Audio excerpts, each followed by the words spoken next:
prep for our shows. I'm at that point, like, dude, this is 661. I don't prep for shows very much anymore, right? I just don't. I do. I envy that. I mean, I think the major show I work on right now is Final Boy Status. Get that plug in right out the gate. Nice.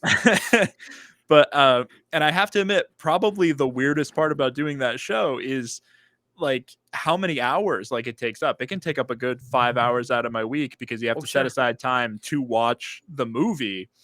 And like it's that awful thing of, in the past, me and my co-hosts, each of us have once or twice tried to do the episode without having actually watched the movie. Like we try to sneak you can't do that with that kind of podcast. You can't do that at all. You can't. And everybody, we always got caught.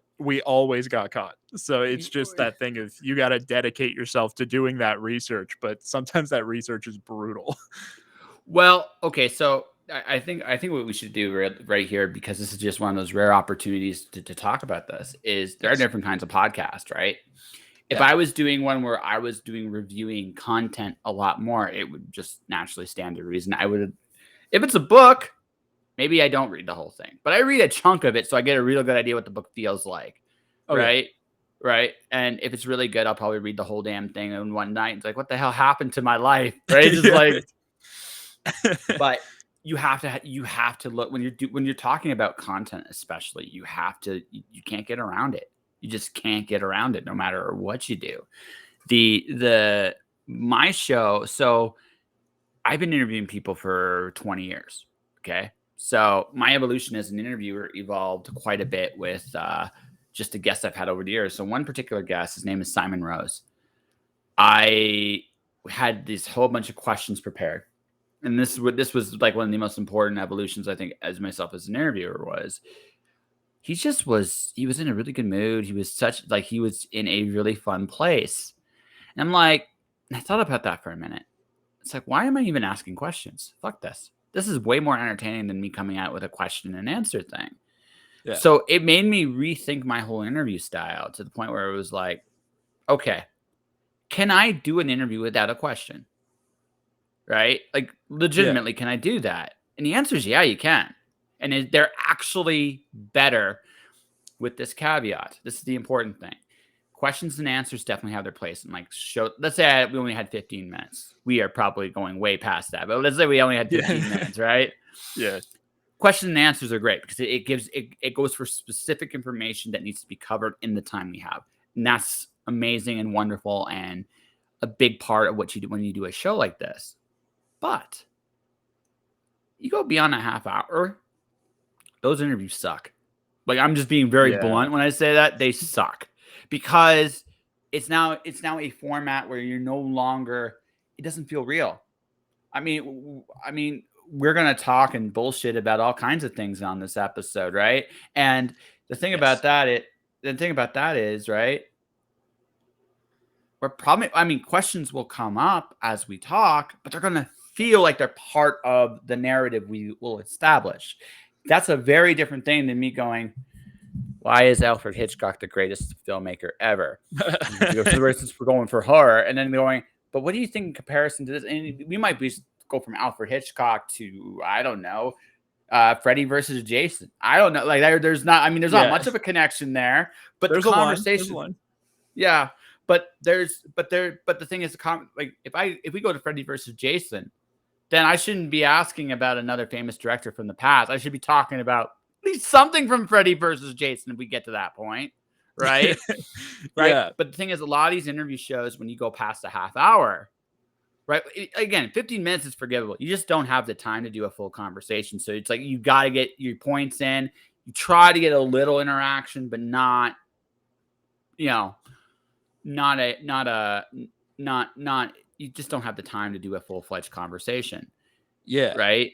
And not knocking that, because like it has its own place in culture, like the question and response. But at the same time, it's like, if you're looking to learn more about the creator themselves, which I have my own weird feelings about, like a parasocial relationship, that's a buzzword in our current culture. But like, I have my own opinions about how much you should value the creator over the stuff they create. But at the same time, if you're interested in their creative process and how they created the thing that you like, there's only so far you can go in the 15-minute question and answer, because that creator like has heard those questions over and over again, and they have basically like prepared responses of like, this is generally how I will answer that question. I like, not that I do a lot of interviews or anything like that, but it's that thing of, you have your prepared like little thing when somebody asks you like, oh, like, you do a podcast, what's your podcast? Oh, I talk about horror movies. You get really good at answering these questions really quick. And it's nice to instead open the door. And that's what's so great about podcasting just in general, is it just opens this door of, you sit and you have this long form conversation. So I really understand where you're coming from, and I like that format a lot more, because I feel like you're actually getting a window into this person and their process, as opposed to they're giving you like a neat prepackaged little birthday gift of an answer that isn't necessarily what you want it to be. Well, again, it's time. Like, time's the big Yeah. factor there, right? If I have 15 minutes, I want that prepackaged answer. It's nice, it's shiny, Yes. and I can shake it, and I can shake it a little bit, right? Yeah. But like, when we're having a real conversation, no one talks like that. Like, No. right? No one does, right? So Yeah. people pick up on that. So why the hell, if people are going to pick up on that, then at some point they're just going to tune out. They just are, right? 15 minutes is one thing. It's like, okay, 15, I get like something. Again, it's a subconscious thing. I get 15 minutes. We only have 15 minutes to do this, right? Look at the time. Oh my God, an hour. Fuck.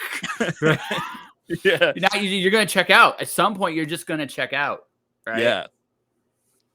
I mean, and that's the reality, is like, and I don't want to, I'm not the type of person that's like, oh, social media this, social media that, like blaming it for things. But like, the reality is we do live in an era of like shorter attention spans, and you're going to get a lot further sometimes with a 5-minute clip than with an hour long show. But I do think it's unique that that there are people who will invest the time. So, it's like, in the instance of this, if you were to chop this interview up into 5-minute chunks and post it, I don't know, on YouTube, or sorry, this is on Twitch, so I shouldn't use the Y word, but you can use the Y word. I mean, my stuff does eventually. So for me, Twitch is where I'm trying to build a culture. YouTube's where I put my resume. oh, there If you that go. makes sense, right? If that makes sense, Yeah. right? So yeah, but it's that thing of like, if you chop this conversation up into like these little 3 5-minute increments and you put that up on YouTube, somebody will see that, maybe think that I have something interesting to say, and ultimately invest in the hour-long conversation. Mhm. And I think that's one of the more interesting facets of the internet is, I mean, the interview format back in the day was basically what, like Letterman, Letterman, Conan, those guys, where the person comes out, they have 5 minutes to impress in the interview, and then that's all you get of that person. Maybe they do something in a magazine or a newspaper or something. But like, the internet has just exploded this thing where, you consume 5 minutes of somebody talking about something, and you go, actually, I like what that person has to say. What happens if I listen to 20 minutes of that person talking? And then and then 20 minutes works just as well. So eventually you're like, what happens when I listen to, I don't know, like 2 hours of that? Because some podcasts are like 3 hours long, and people invest that time. And I like I appreciate that aspect of it, that there's always like another step you can take, where it's like, I feel like this person is saying something unique, so let me invest more time than I have before. And hopefully you get more out of it the more time you invest. Well, so here's the thing. Like, time's a big thing about podcasting. Period. Like, time is such a factor. Like, I've seen great 12-minute podcasts. Like, they're great. Like, right. But again, it's the audience. It's also the audience we serve. It's not just that the internet creates a short attention span. that's I'm going to actually say it's a little disingenuous. We do have shorter attention spans today. This is true. However, it's not even so much that, it's also that we have so much to do. For example, let's say for example that you, my good man, decide that I got to go be somewhere in 15 minutes. An hour-long show is just not going to do it for you. It's like, you know what? I just don't have the time. So I'm going to look for something that's 15 minutes, something light, probably something lighthearted or different or quirky or interesting that'll hold my attention for 15 minutes. I'll try not to laugh on the bus too much or in the car ride to work, or like something that doesn't make me cause an accident on the road, but something that will entertain me. So that's one group, that's one audience. Then there's another audience. Listen, man, I gotta work the fuck out today. I'm gonna be going for about an hour. Well, that 15-minute podcast is gonna suck balls, right? Yeah. It just is, right? Stop and finding something I'll listen to after 15 minutes. Like, you don't want to do that. One thing. Yeah. So you'll find that one little thing, and it can be a cooking show, although probably if you're working out, that's a bad idea. Right? Who knows? Who knows? Well, no, I just don't want to work out getting hungry while I'm working out. I mean, I have to eat anyway after I'm done. But you know what? I don't need any extra encouragement, right? Especially if I'm on a diet too. Oh God, that would be like a nightmare. It's like I'm torturing myself with food I like. I mean, that I can't eat. I mean, that would be like, that'd be a weirdly terrible thing. But maybe like me opening my big mouth like this for an hour or even a little longer, not a problem, right? Not a problem at all. Yeah. I think I think to your point, it's like the niches we're exploring now are so specific, where it's like I mean, even just like the community around doing a podcast about like horror movies, I don't know, 20 years ago, the idea of an entire show dedicated to horror movies is kind of like, okay, but like who would care about that? And now it's like so many people on the internet just spending hours and hours thinking about this genre and thinking about the creations within it. And I think that's something else that's so cool is like the communities that spring up around this, where if you're a guy who goes to the gym and then needs to listen to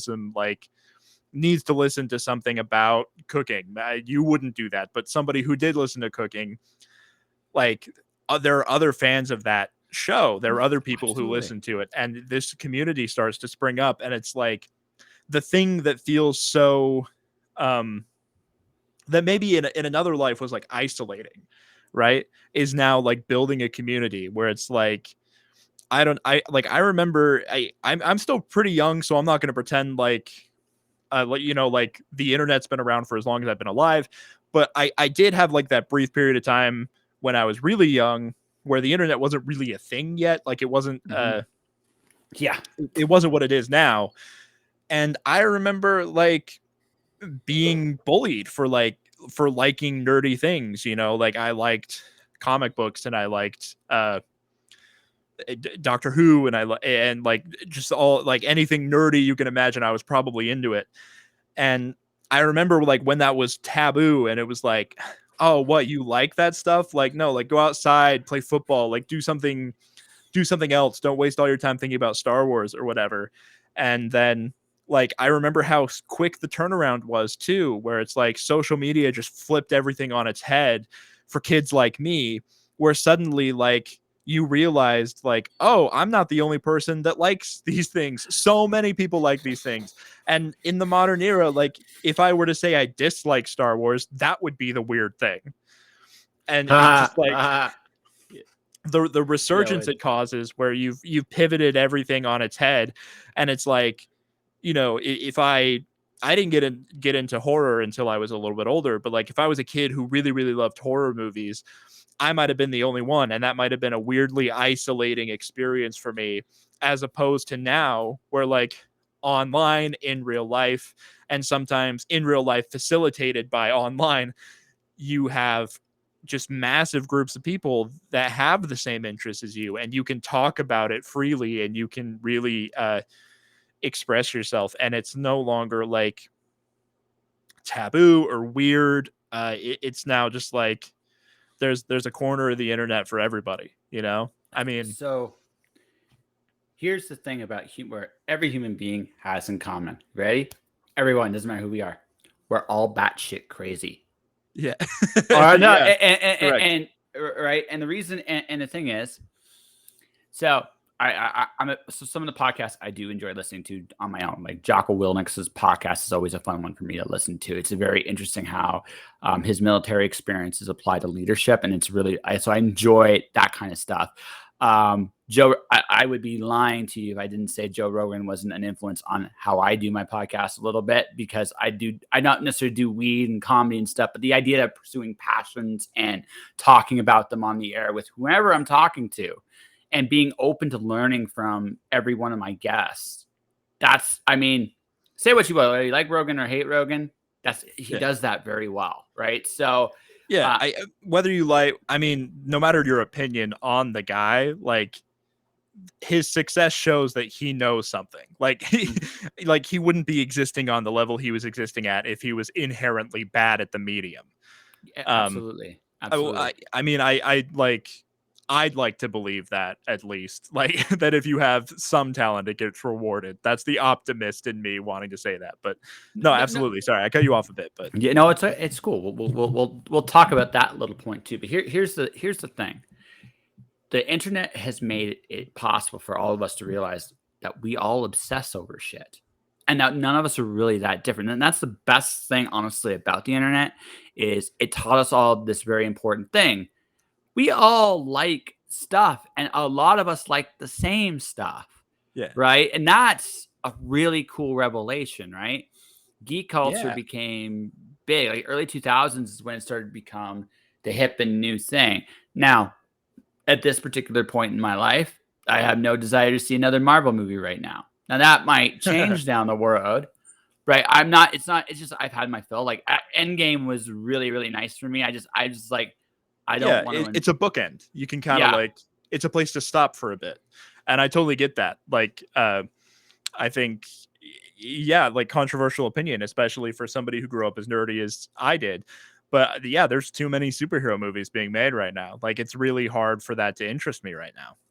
Well, it's just, okay. See, Marvel did something. Now, since you're a comic geek, you'll get this point.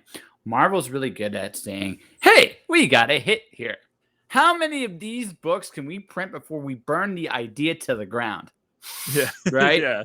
Right. For sure. Right. Deadpool, the X-Men, Wolverine is like their equivalent to Batman. Right. There's always a book involving those two. And you're like, I like the character, but I would like a little less of the character because then I'd be more interested in reading the character. Sometimes less is more. So the Avengers movies, I've already made the decision I'm never watching another Avengers movie. Just I ain't doing it. Right? It's done for me. And not because so to watch Infinity War and Endgame, I had to watch minimum you had to watch about 10 or 12 movies to understand the whole story of what was going on there. Because try to explain Infinity War to someone, if that was their first Marvel movie, that was a terrible Marvel movie. Yeah. Right. Yeah, I can understand feeling disconnected from it. Yeah. Yeah. Right. You would understand that right now. Obviously, they're betting on, and rightly so, that you got a lot of people that invested in everything we did up to this point. They want to see the payoff because I wanted to see Thanos kick their asses. I knew they were going to do that from the first Avengers movie. Like that was inevitably where it's going. Like Thanos was going to show up and he was going to wreck shit, which is cool. Yeah.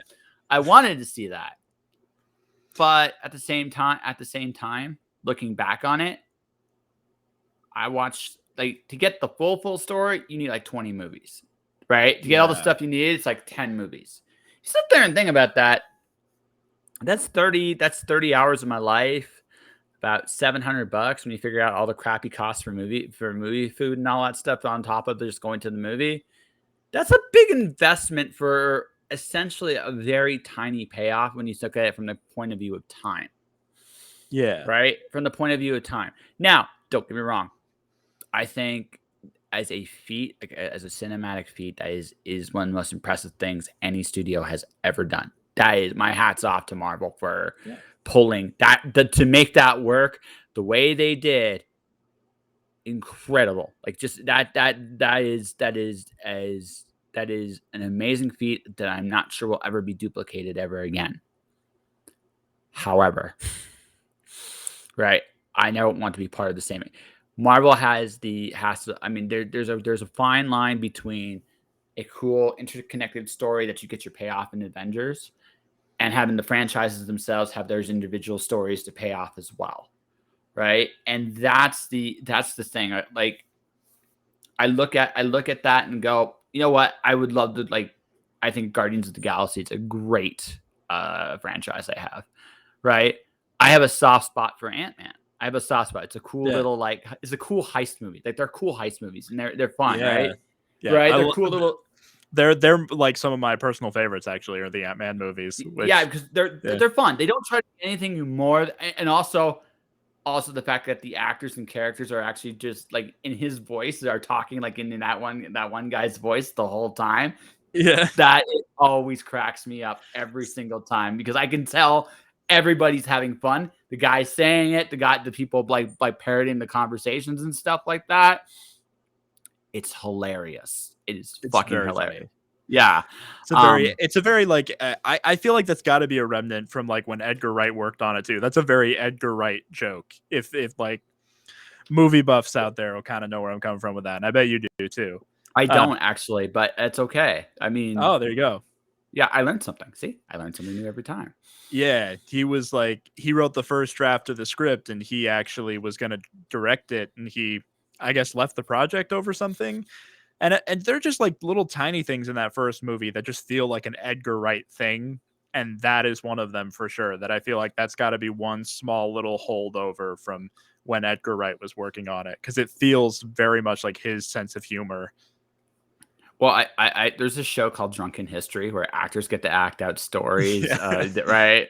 Yeah. It's almost the same concept. It's like all of a sudden they're like, wait, what? It's like, what are we doing? So you see this drunk story? This guy said this drunk. Oh my God. This is like the dumbest shit ever. I'm in. You can tell like it's just one of those like, it's fun. Why not do it? Right. Yeah. And that's the cool thing. AntMan has this sense of fun. It's got a flawed character trying to do the right thing.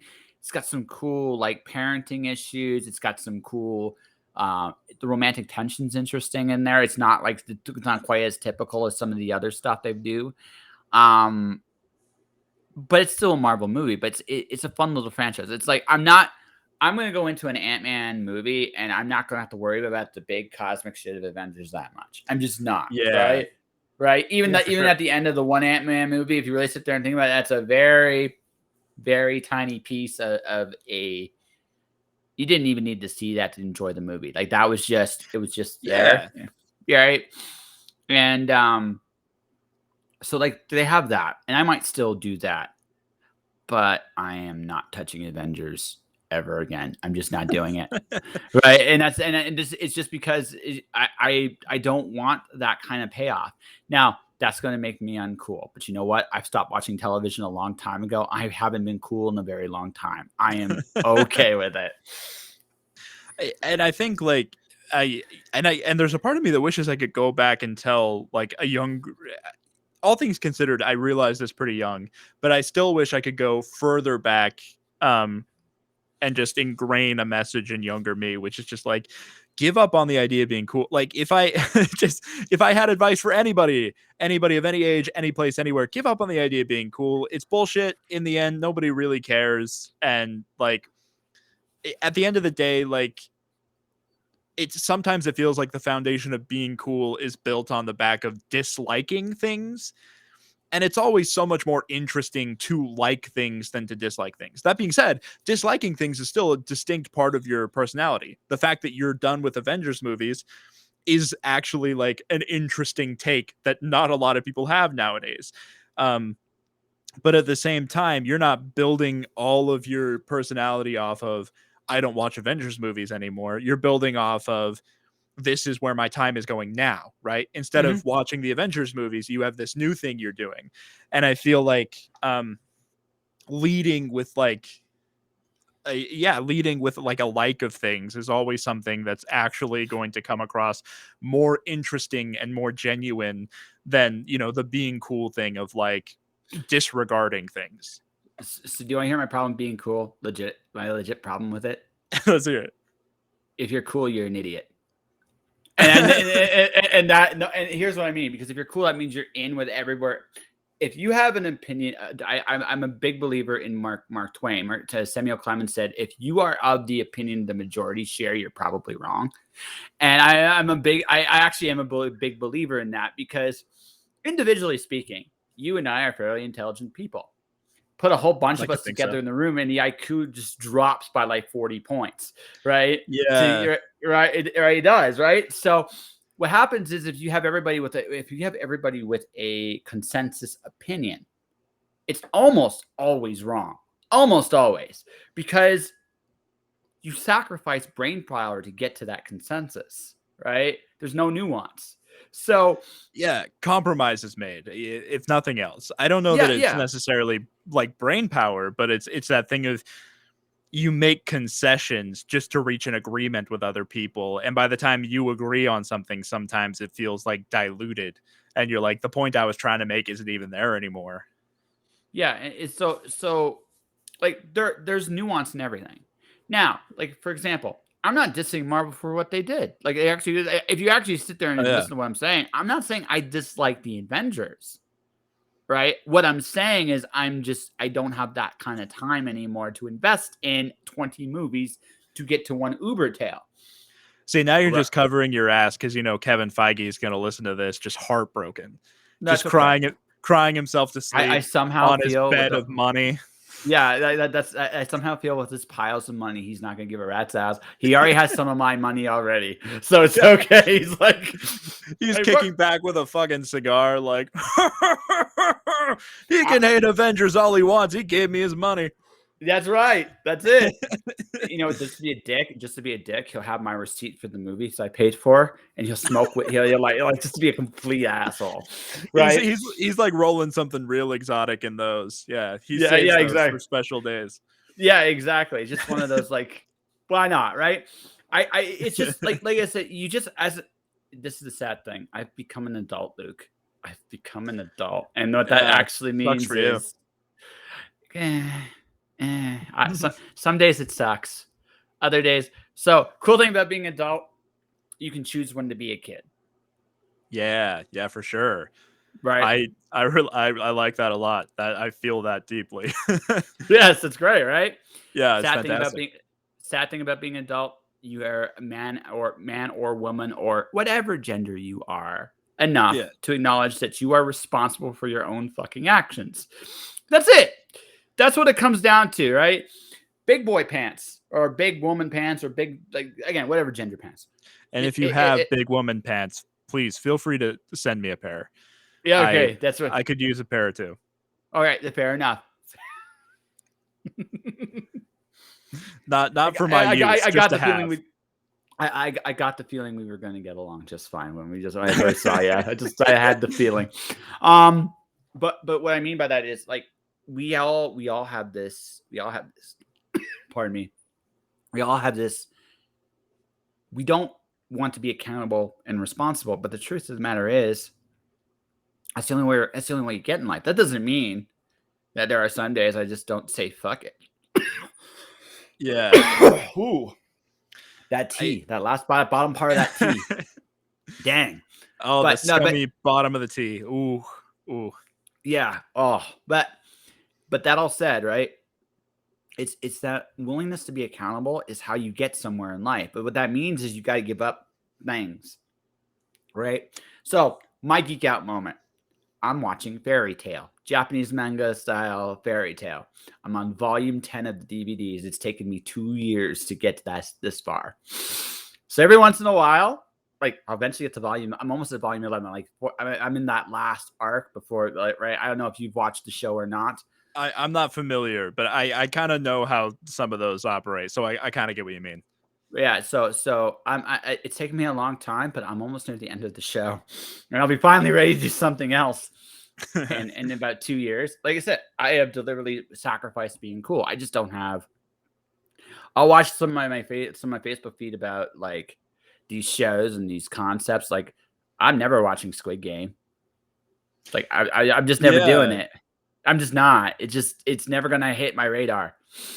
I wouldn't sweat. I watched, I think, the first episode and I was like, this is what everybody's going nuts about. Nah, like I didn't care for it. Yeah. Well, I it sounds like a really, really, really like Battle Royale, the original manga cartoon. That's the concept it sounds like. It's got some, Right? yeah. It definitely feels like it drew inspiration from that. I don't know, like I think at the end of the day, right, is like it comes down to a matter of personal preference. And Squid Game being as popular as it is, I don't know what it says about humanity, because just in that first episode that I watched, I was like, this show is mean. Like, it is pessimistic, and it is like, It, and this it is, does. yeah, and this might sound like counterintuitive coming from somebody who is as nuts about like horror as I am, and that because I love that shit. But like, uh, I don't like something that like revels in the pain. You know, I guess like the great example is like the Saw series, because the first movie in that is just like a very straightforward mystery movie, and then the movies just get like meaner and meaner as they go. Where by the last movie, like I couldn't tell you what the plot is, but like because they put more effort into how do we torture people than how do we tell a story, and so it's like I don't care for that. And I felt, and everything about Squid Game like gave me that feeling. And I don't know what it says about like humanity that that's like the most popular show in the world right now, but it felt really mean. So, I did my political episode last 2 days ago with David. We had a really big, fun conversation about a lot of different things. This is what I will say, and this is so the only thing I'm going to say about this time. Kindness is a very rare commodity these days.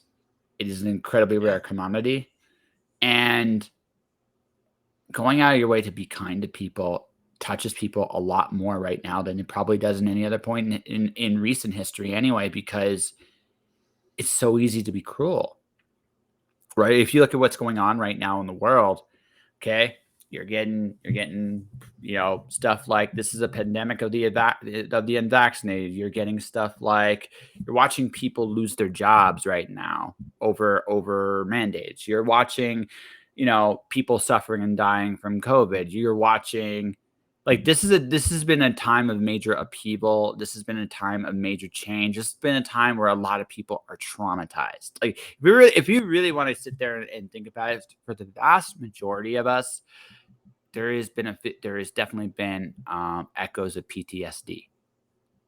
Yeah. So yeah. So the reality of the situation is, right, we, for the most part, most of us aren't in a position to be empathetic right now. So a show where that kind of empathy is gone it fits the time, because we still, if we really want to be honest with ourselves as a species, especially in the Western hemisphere, I think we got to be very honest with this. Most of us are scared out of our minds. That is the honest truth. And because of that, our fear is, I think the fear is going to intensify before it decreases. I think based on everything I'm seeing, I don't think what we're doing is going to work. Just my opinion. Everything I've seen worldwide, I don't think it's going to work. That's my opinion. You can disagree with me. That's cool. Again, that's not really the point. Here's the point. I think there's going to be the natural inclination is, I think people are in love with the objective of what we're trying to achieve more so than necessarily what we are actually going to achieve. Right. And that's, and the difference in that, and the big difference on that is, okay, if you and I go out, let's say we're gonna watch we're gonna watch a horror movie of some kind. Let's pick something. Let's pick something a sillier horror movie like Puppet Masters, a sillier one. You really went silly. That's a deep cut. I figured you would pop for that, right? Like he's like, hey, he went old school and stupid. I love it. Really went Right? for something there. Yeah. Yeah. So we go watch Puppet. We're gonna go watch Puppets now. On the way to there, on the way there, a fence shows up between us and the movie theater. That's not that we didn't expect to be there. Right? Now, Yeah. let's say the guy, it's like, well, I don't really necessarily care about this theater, whether we go to this theater or not. There's other theaters, there's other places we can go to watch Puppet Masters. So I'm like, okay, we can just go somewhere else. But let's say you're just dead set on this movie theater. You just want to go to this movie theater. This fence would show up and be like, what the fuck is this fence doing here? What is, like, it's not supposed to be here. We're supposed to, and the thing is, it doesn't matter what I say. I could say, like, we go with another thing. Doesn't matter. You're so in love. You were so preoccupied with the objective of what is going to happen that you're not really looking around saying that there's other alternatives, that there's other ways of doing things, that they're like, you don't need to freak out over the fact that this doesn't go according to plan. Right? You just, okay, it doesn't go to plan. Let's go to another plan. Let's go to another way of doing things. But we are still Western culture. I think Eastern culture, European cultures they do look at this a little differently because they've been through this shit before. So it's more along the lines over there. It's like, okay, Scandinavia, we're just going to live with it. Like we classified it as this. This is what's going to happen. We're going to live with it. Okay. That's what we're gonna do, and that might be a saying. Singapore did the same thing. That's what they've done. Here, nope, we're going for this ideal that and so everybody's caught up in that. And until people realize that there's other ways of doing things, there's other approaches we could try, there's other things we could do, right? We aren't going to get that perfect objective conclusion. Life doesn't work like that. It never has. I make a plan for what I'm going to do today, and shit, I could trip on my ass on my own bed and fail miserably at getting out of bed, and then I'm done for the day. And that's so much for my great plan. That shit went sideways, right? So, Yeah. Right. Things go sideways all the time. And I think we are so afraid of things going sideways right now that we're not stopping and thinking, like, it might be okay if some of these things go sideways. There are other things we can try. But I'm not sure as a culture we're ready for that little, like, come to Jesus moment of, oh shit, there's other ways of doing things. What are we doing? Does that make sense? Or am I on something, or am I onto something? If I'm following your train of thought, I don't know that I agree. That's fair. But so just for context, for you, what is this idea that Western civilization is like fixated on? What is this ending we're looking for? I think, well, if we get into it, like I think the idea that right now going on right now, if everybody was vaccinated, that everything would go back to normal. I don't think it's going to go that way. Yeah, I don't believe in the idea of normal anymore. I think that's out the window. What I will say is, like, for my piece in this, like, get vaccinated. It's the right thing to do. But also, like you said, and I think this is so interesting too, is we have seen the CDC, we've seen government officials, is they're constantly pivoting from like plan to plan when unexpected things happen, and people are shocked by that. Even on the other side of it, which is the people who are like, I feel like there's been a strong reaction from people who were opposed to the vaccine but got it anyway because they felt the social pressure or they felt this or that.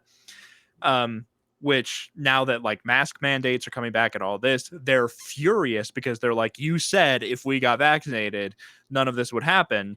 And it's like, no, that wasn't the promise. Like, and it's weird that you thought that was the promise. And it's like, I feel like we're in the same. I do get where you're coming from. Like I said, I don't know that I necessarily agree with you 100%, but I really I respect entirely what you mean about like people are never ready for the plan to go sideways, because I do think we get caught up on like this.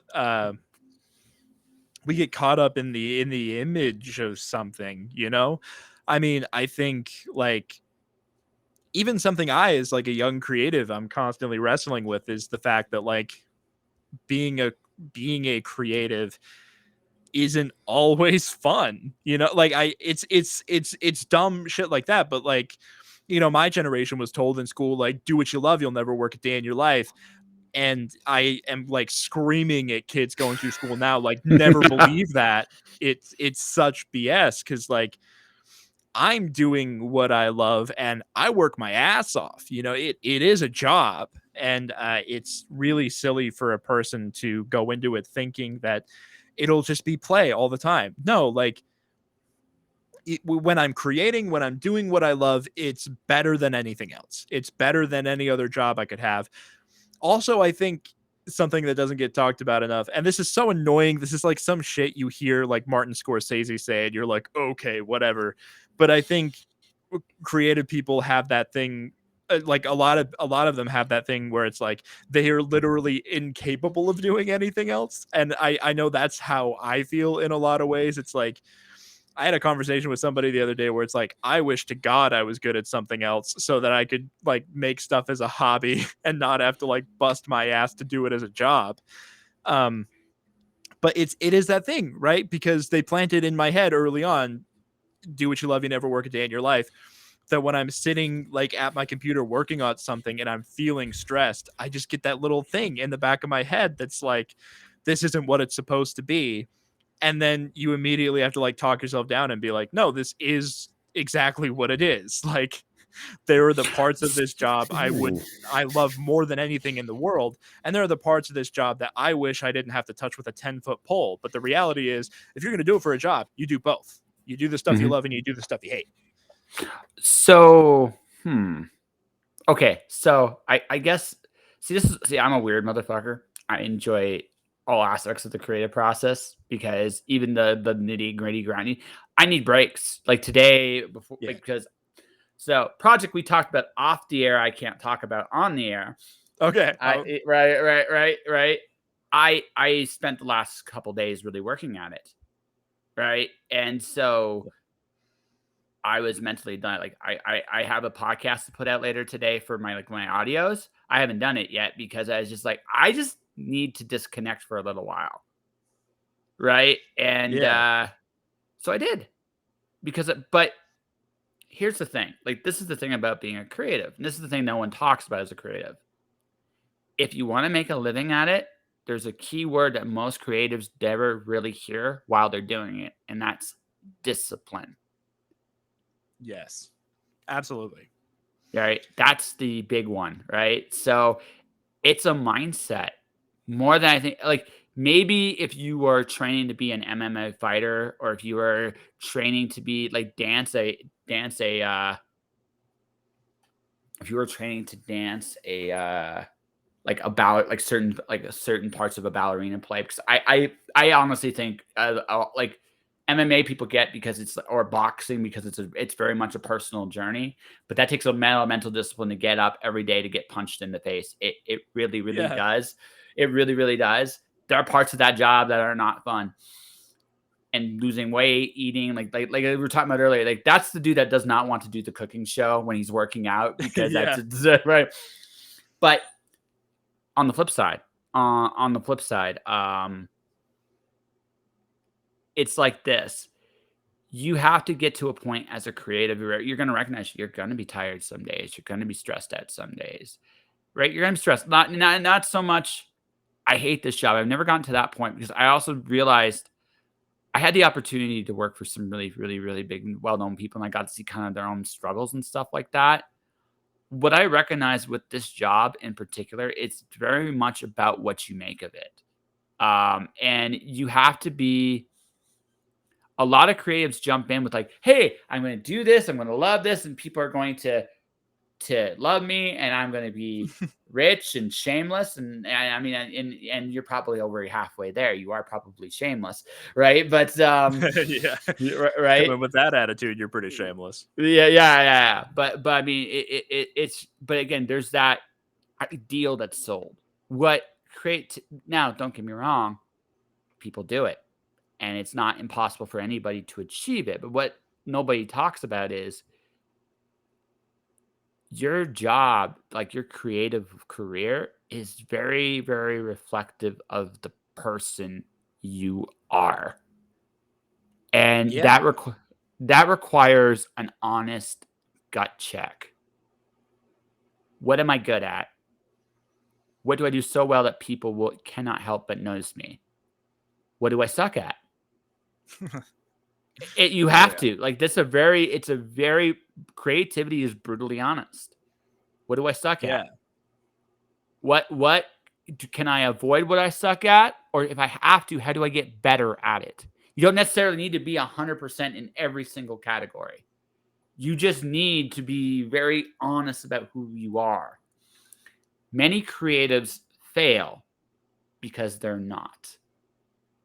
Yeah. Yeah. I no, I couldn't agree with that statement more. And I think I mean, yeah, just like diving straight into it. You asked me before the stream started if I was on Twitch, if I streamed. And this is exactly what we're talking about. Like I spent a lot of time, especially during the quarantine, thinking to myself, like, I should probably get on Twitch. I should probably stream. And I had to really confront myself and realize, like, no, that is not something I am suited for or would be good at. Like it and this is an incredibly personal thing where it's just like you know, I like I am okay improvising. I'm good at it. I can be funny off the cuff, but I need people around me to help me with that. If I'm going to be on my own, I need things that I have crafted, material that I have come up with.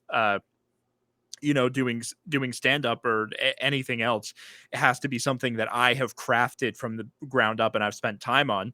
And so the idea of jumping on a stream and just being entertaining in a room by myself, I just knew inherently that's not something I'm suited for because I didn't have the time to sit with it and build it and make something. And it's like, and so it's exactly what you're talking about. You have to have these moments where you're looking at something and you're going like, no, I'm not suited for that. That is something that I would fall flat on my face, and I'm more interested in cultivating these other things. Yeah. So, like, circling back to a question that was before the stream, that is why I'm not on Twitch. Is I think if I ran a stream by myself, it would be the most boring thing you ever saw, and I'd be so anxious, and I wouldn't have anything interesting to say. And like, and yeah, you just got to be honest with yourself about those things. And still to this day, like everything I set out on, there very quickly has to be the conversation of what am I good at? Can I get better at it? Or do I need to hire somebody else to do that for me? And Which when you get to a certain point in that, yeah, you have that option. But sometimes especially when you started, you don't. Like the higher oh part. yeah, most of the time you don't. Yeah. Most of the time you don't. And it's like, yeah, and I think like the self-reflective part of being a creative is like not and I'm not being like, oh, woe is me, my life sucks because I get to make cool stuff. But at the same time, it's like, um I think I'm a firm believer that all of my greatest strengths and my greatest weaknesses come from the fact that I am a thinker by nature. I am an internal person. I spend a lot of time in my own head thinking about everything and just thinking thoughts to death. And one of the worst parts about being a creative is how much time you have to spend thinking and being self reflective and thinking about yourself, thinking about your weaknesses, thinking about what you're good at, and looking for those things that it's like, if I say that, would a person be interested? Especially in the era of the internet, right, where everything's wrapped in like 7 layers of irony. And I come from a comedy background, like stand up and improv was how I started. And so to think about like, do I have something interesting to say? My typical mindset is just never ending the thought, I don't have anything interesting to say. I have to take the things I genuinely think and I have to wrap them in lies and irony so that an audience will laugh at them and then maybe relate. And like, especially recently with the pandemic and everything, just the thought that consumes your head is like, why am I dressing up the thing? Why am I not just expressing the thing? Um, and like, uh, I mean, yeah, this was like I've guest taught like creative writing in some high schools and stuff like that. It's very fun to go in and talk to young writers who are kind of exploring that side of themselves. And I feel like it's like the most nerve-wracking question, but it's the question you inevitably get asked, right, when you're guest teaching, which is somebody says like, what do you wish to see from the rising generation of writers? And I'm like, man, I want to see more people cutting through the bullshit and the irony and just saying things authentically and genuinely, because like I would marvel at that, because I feel incapable of doing that. I feel I can't articulate myself unless I've wrapped it in a joke and a little bit of irony. So just to that thing of like, I'm worried that if I say a thing, if I express this thing, somebody's going to criticize me and be like, "Oh yeah, poor baby." So I do it ahead of them. I'm like beating them to the punch, except nobody's tried to punch me yet. It's a weird cyclical thing of like, I think I figured something out about you. Now, here's the question: would you oh boy. like me to? Would you like me to tell you what I think? Well, I'm going to fundamentally disagree with your Twitch assertion, but I agree that you weren't. No, I am going to agree. I'm going to disagree with it, but I'm going to throw it at you like this: you were right that you weren't ready to do a Twitch channel, but you're not right for the reason you think you're not right. Okay. oh boy. Okay. Okay. So here's the thing: you're not ready for it. That's fair. I actually think like you wouldn't be good at it. You're right. But here's why. You, my friend, are see, I tend to see me, I'm the opposite. I just say what's on my mind. I don't care if it's the right thing, wrong thing to say. I just say what's on my mind. I will disagree with you about stuff I think you're wrong on. I'll call you out on some of that stuff too. If I think it's the way you come across it is harmful, I will do that because I don't give a shit. And that sounds like very blunt, but here's the truth. If I can make you more honest with yourself, you're going to have a better chance at succeeding.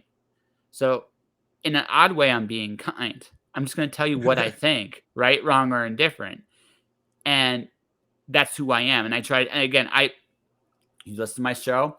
Some of my takes you would definitely disagree with. Some of my takes you would love. I promise you, though, it's me. I don't Yeah. I don't know how to do it any other way. I don't have time to wrap it up in irony. Sometimes I'm funny. Sometimes I'm actually okay at that humor thing. So once in a while I make a joke, people laugh, right? I've cracked Yeah. you up a couple times, so I guess I'm good at it somewhat, Mr. Comedian. But here's the thing. This is your thing, and this is where I'm going to get. You are uncomfortable with a little bit about what you feel. Not so much what you feel, but expressing it. You're afraid that what you say will not have enough impact. And because of that, you try to wrap it around something that makes it entertaining and engaging. Now, there is some merit, and this is what I will say to you. There is some merit in thinking about how you're going to tell the story. But on a show like on a podcast, especially a podcast like this, fuck it, man. Just say your thing. The truth is the truth, honestly. If you say the truth, if you say what you absolutely 100% believe in, right? Especially if you can back it up, the response will be silence. But it won't be silence because people aren't paying attention. It's the reality. They will pay attention and there'll be nothing they can say to follow it up. One thing I've learned in this time, this is the other thing I've learned in this time, right? If you have the truth, if you actually say something you believe in, you can back it up or at least make enough of a point. People may not agree with you, but they won't be able to refute you either. They will respect you. Whether they like it or not is another story, but they will respect you, right? Yeah. So for the first, I'd say 14 months of the pandemic, it's kind of in this boat of, do I say everything I think I should be saying? And I didn't for a long time because, again, partly it was just the nature of what was going on. There were things I really didn't like about how some things were expressed, not expressed, and both sides of the argument, honestly. There are some things I think on in the issue. On the issue, I get why people feel like they've been lied to. Like, we're going to disagree on that one a little bit. I get why people feel that way. Um, but also, I just realized, like, you know what? Fuck it. If I don't speak what's in my heart, I can be wrong. I can be mistaken. I can be completely off my gourd. At the end of the day, who fucking cares? I won't have to think about it when it's over. I've said it. You won't have to Yeah. think about it. It's over. You said it. Some people will like you. Some people will hate you. Some people will disagree with him. Some people will love everything you said. They will respect you. But you can't be afraid to show truth is the hardest steel to weld. Right? Mm. And you also have to accept the fact that you might be wrong. Again, don't fall in love with the outcome is what is actually something I've thought about this in the last couple of weeks. And it's like, honestly, it's a very, very, it's one of the best pieces of advice I've heard in the last little while. Don't fall in love with the outcome. If you don't fall in love with the outcome, you can't get rattled. So if you can't get rattled, there's nothing anyone can do to you. So just be that person you want to be on the inside, that person that with these thoughts and feelings. You look in the mirror and you acknowledge this part to yourself. I could be wrong. And let me be open enough that if I am wrong, right, to listen. That's it. That's the biggest prayer. That's the biggest prayer you can have for yourself, because none of us are infallible. None of us are perfect. My shit stinks. Don't tell anybody, but my shit, it totally stinks sometimes. Hey man, tell everybody my shit. Okay. Breaks. Yeah. But call your mom. Tell her right now. Mom. But anyways, no. What I'm getting at though is if you cannot be afraid of what you feel, but be wise enough. This is what I would tell you. Just be wise enough. No matter what your opinion is, no matter what you believe, you could be wrong. Have enough sense to have a little doubt. Because if you have enough sense to have that doubt, you'll be able to listen to other people and hear their side of it. And again, you might not agree, but you don't have to agree. We don't have to agree to get along, right? What we need is to understand each other. That's a much better position to be in. Dude, we could fucking argue over what color the sky is. I don't care. Still, right? But at the end of the day, it's like, well, I disagree with you. Well, I disagree with you too. Okay, want a beer? Sure. Okay, cool. That's it. Yeah. Easy to overcome those things. Yeah. Well, that's it. Like, here's what people want. Doesn't matter who they are. They want to feel like what they're saying, they're being listened to. And that, no matter how irrational the feeling is, someone's there to listen to it. Because if you deal with that, you'll kill 99% of the psychosis, right? That goes with it. Because people, no, you will. Like, you'll legitimately kill it. Because what most people really just want is someone to say, I get where you're coming from. Or even if you don't get it, I hear you. That's it. That's what people want. I hear you.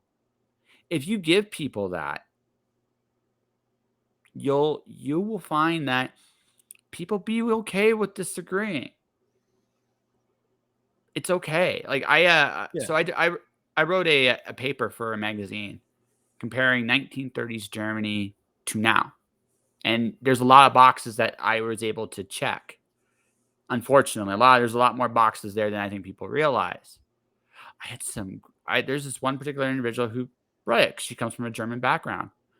Oh man, did we have a humdinger of a we disagreed about everything in there. It wasn't from a place of disrespect, right? I heard them out. They heard me out, and there was a point where they actually, because again, I was able to correct them on something. It's like, oh, you did research this. Like, yeah, I did. Right? This is what I could find. And she says, well, it could be because of this and this and this. And it's like, again, it's interpretation, right? Is a big part of what's going on right now. So you can disagree over something super fun. Like, that's a political thing, right? And then I talked to someone who's actually living in Germany right now. We had a great, like, she agreed with some of it. She disagreed with some of it too. But again, I'm open enough. I'm not infallible. I'm reading this stuff.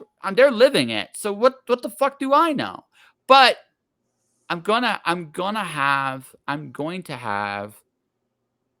I thank them both very much. I don't need to have, like, again, my point of view is not necessarily the correct point of view. I'm a big enough man to admit it. But I'm big enough to say what I feel too. And I don't worry about it when it's over. I don't lose credibility if I make a mistake. I lose credibility if I don't acknowledge my mistakes. Oh, definitely. Yeah, I mean, I think, I don't know, time wise, if you're looking to closing statements, how you're No, feeling. we can keep going. Dude, just keep going. We can keep going until look, generally speaking, I can comfortably go 2 hours, but if we have enough shit to talk about, I don't care. Right? I really don't. Yeah. Like as long as it's interesting, right? And also I still feel like we still got a long way to go in this conversation. I don't feel like we're near the end of this yet. But if you do have to go, let me know. We'll wrap this up. It's not like, I totally understand. Yeah, I'll let you know when I'm running out of time. I'm doing okay right now. Yeah, totally. No, just let me know, and it's all good, man. Now I got to remember the point I had in my head. So I mentioned about credibility being not in being wrong, but in acknowledging accountability. Yes. And like in terms of like accountability, like as somebody coming from a background of comedy, this is like, obviously it's like a hot button issue. Like, what can a comedian say? What a comedian can't say. And like, and the decisions I personally have had to make about certain things. You were, I before we started, you said the one rule of the podcast is don't be a bigot. I'm lucky that I'm not a bigot. I have not been in trouble. And that's another thing that I think is so fascinating about like this conversation about, taking responsibility for the things you say is like, and I think that's another reason why like I'm interested in crafting things as opposed to just flying in blind. Is it's like it's nice to craft a thing and know like and have a sense of like, I'm articulating this well. I've thought about whether or not it's something I want to put out into the ether, and I'm ready to put that out into the ether. I do appreciate what you're saying though, which is like being man enough to say like, here's what's going on, and I think especially from a performance standpoint, the audience will call you out. In my personal experience, if I get up and I'm being disingenuous about what I'm talking about, the audience smells it and they will not have it. And it's so strange. I mean, because the fact that like the fact of the matter is, so much of my stand-up has been like lies, because early on I made a point of only telling true stories, and nonstop the reaction that would get is people going like, was that even true? I bet you made that up. And it just made me think like, oh, that's funny. Well, yeah, if you don't think it's true anyway, I'm just gonna lie. And so my stand-up turned into this weird performance art where I'm like claiming to be a CIA agent undercover, and it's like because I'm like, you don't give a shit about whether or not I'm telling the truth. But the weird thing was the audience could sniff if I was lying within that.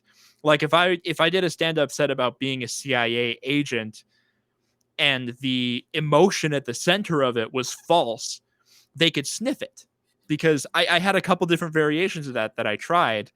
And at the end, what happened was I happened to be working a day job and doing comedy at the same time.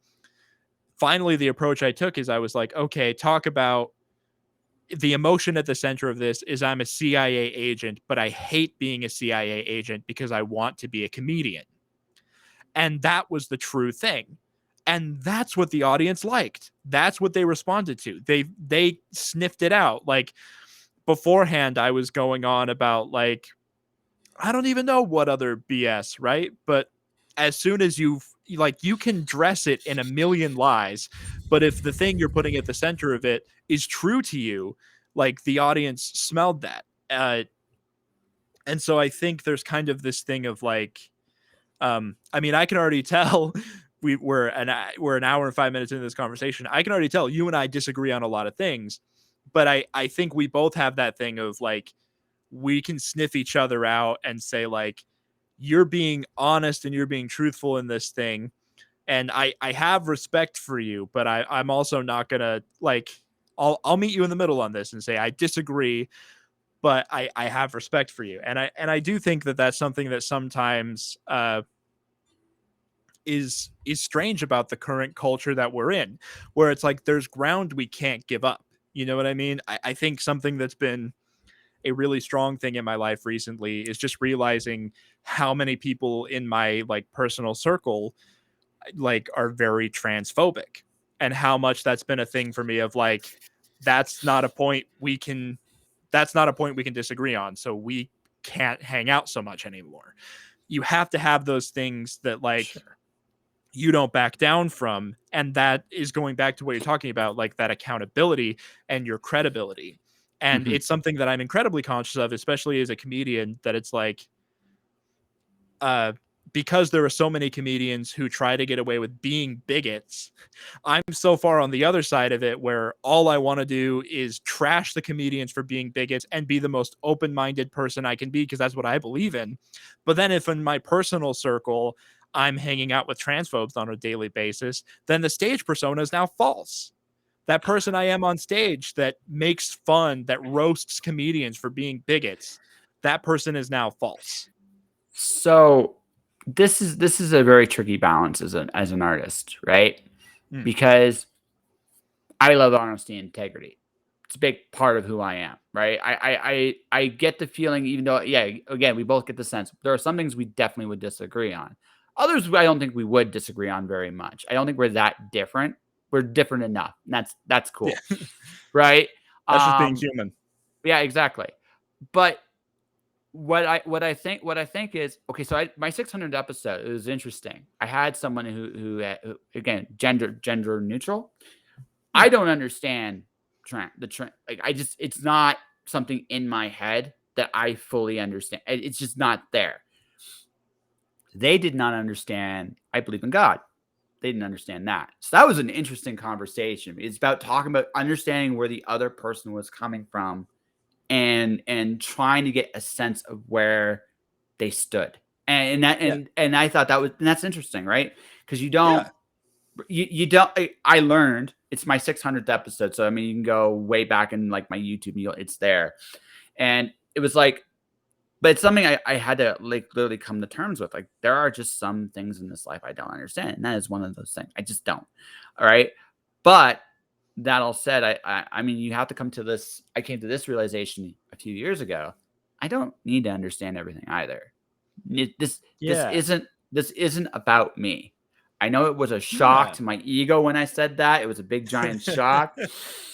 But it's not about me entirely anyway. So you gotta understand that for everybody it's a different thing. So that all said, like there are people, and there's one I think very famous comedian you're referring to about this, but right, but Maybe. that Maybe. maybe that he had a very famous show a long time ago when we were both kids, and something about Rick James, and we'll just leave it at that. If everybody gets that reference, Yeah. We don't need to name names. yeah, yeah, Dave yeah. Chappelle, but it's But the thing is, right, he he's coming from a different perspective. I'm defending it, yeah. but he's Yeah. coming because he this is the dude that stood up against cancel culture. Long, like again, talk about comedy being one of the hardest things in the world. What you say and what you can't say. By and large, I have this tendency to feel like on a comedic stage, you should have a lot more leeway to say stuff because, so did you ever read Watchmen? Yeah, yeah. It's on my shelf right here, man. See, yeah, It's good. it's good, right? One of the Yeah. best things, it said, like the comedian in there was an offensive like monster. Like there's no ifs and he was Yeah. a fucking monster. Yeah, he's a villain. But he, a villain or a very very gray area. Like he's in this really really dark place.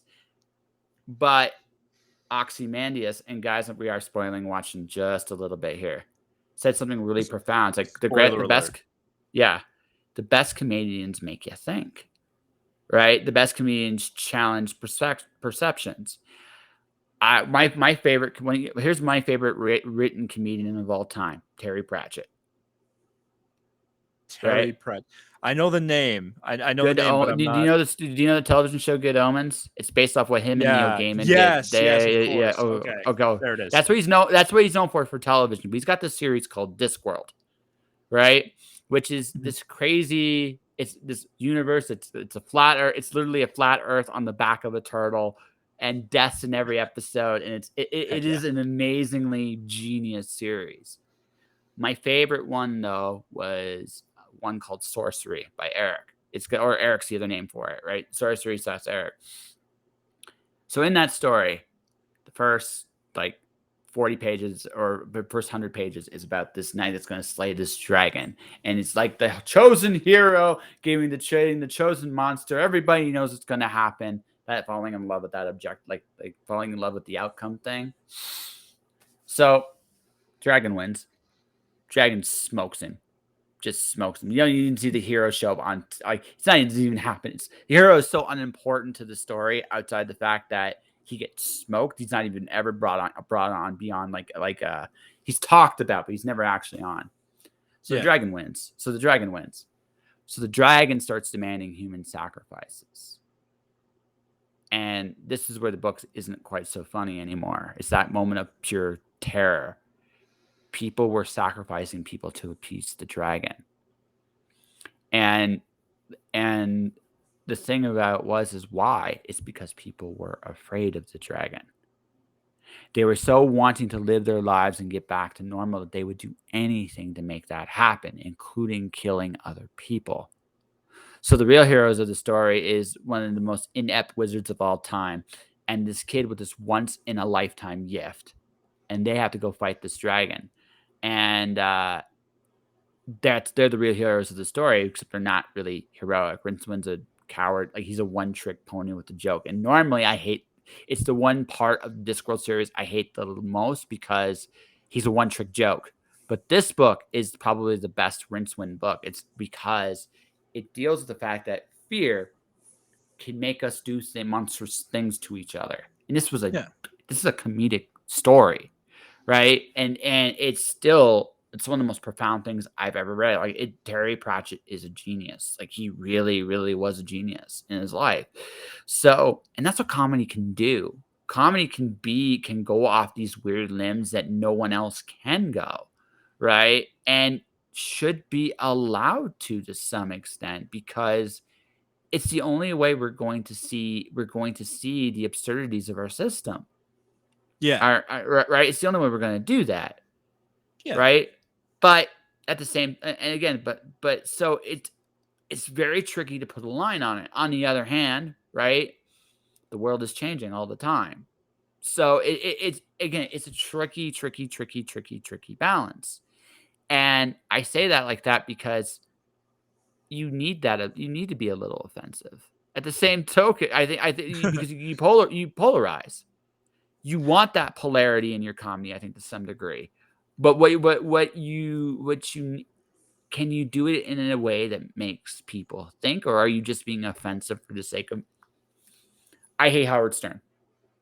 I think Howard Stern. Same. Not a Howard Stern Stern. fan. Yeah, I hate Howard. Now, at one point, I thought he was good. He understood. He figured out polarity before anybody else did. Right? Concept of making loved or hated. Sure. Right? He figured that out, and so you got to give the devil his due there. But when he started doing stuff like how old this girl is going to be before she's legal, it's like, yeah, dude, no, I'm not. No, just no. Like that's the scumbag. That's a scumbag. There's no ifs, ands, or buts about it. That's not good. That's not even like there's no joke there. It's just like a dirty old man like talking about Yeah. yeah, right. That's what that is, right? So I say that like so that's just being offensive for the sake of being offensive and just getting a few little like getting people to pay attention. Oh, fuck that guy or hate. No, it's like no, just you're not worth it anymore. You're not. You're a monster. But at one point, like he was really good at playing that line of comedy and genius, right? And he fell off the rails. But that's the thing, right? There's that like that's a line. I think that's a line that shouldn't be crossed. And but so because I don't think there was anything you get out of that constructively. No, I agree. I think this will be like my hot take of the podcast. This will be your nice clippable like 2-minute clip or whatever. But like my general philosophy as far as comedy is concerned is everything should be joked about. Mhm. Absolutely everything should be joked about. But not everyone should joke about everything. I Okay.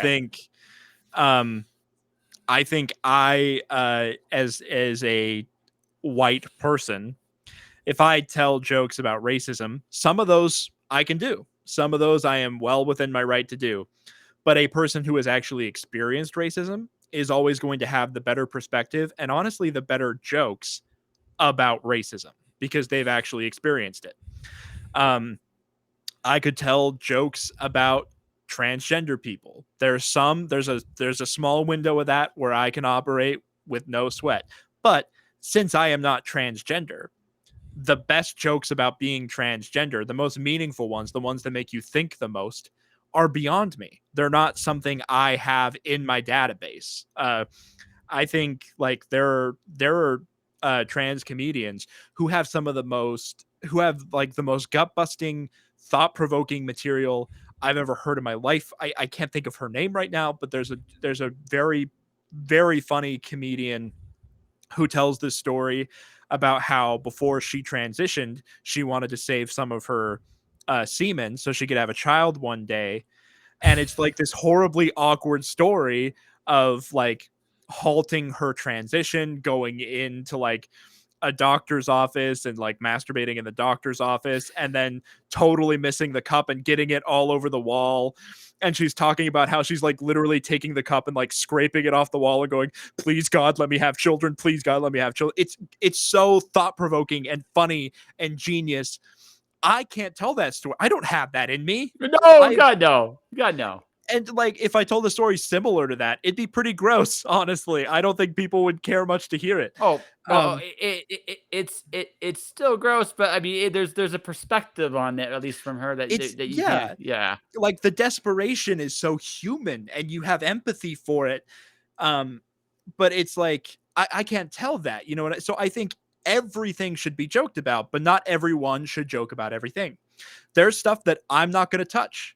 I don't have a perspective on it that I think is valuable. There's stuff that I do have a perspective on that I will talk about. I think honestly, if this might be kind of interesting to the viewers, but very early on in Final Boy Status, the horror podcast I do, I made a suicide joke. It was like really really early on in the run where the movie was so bad.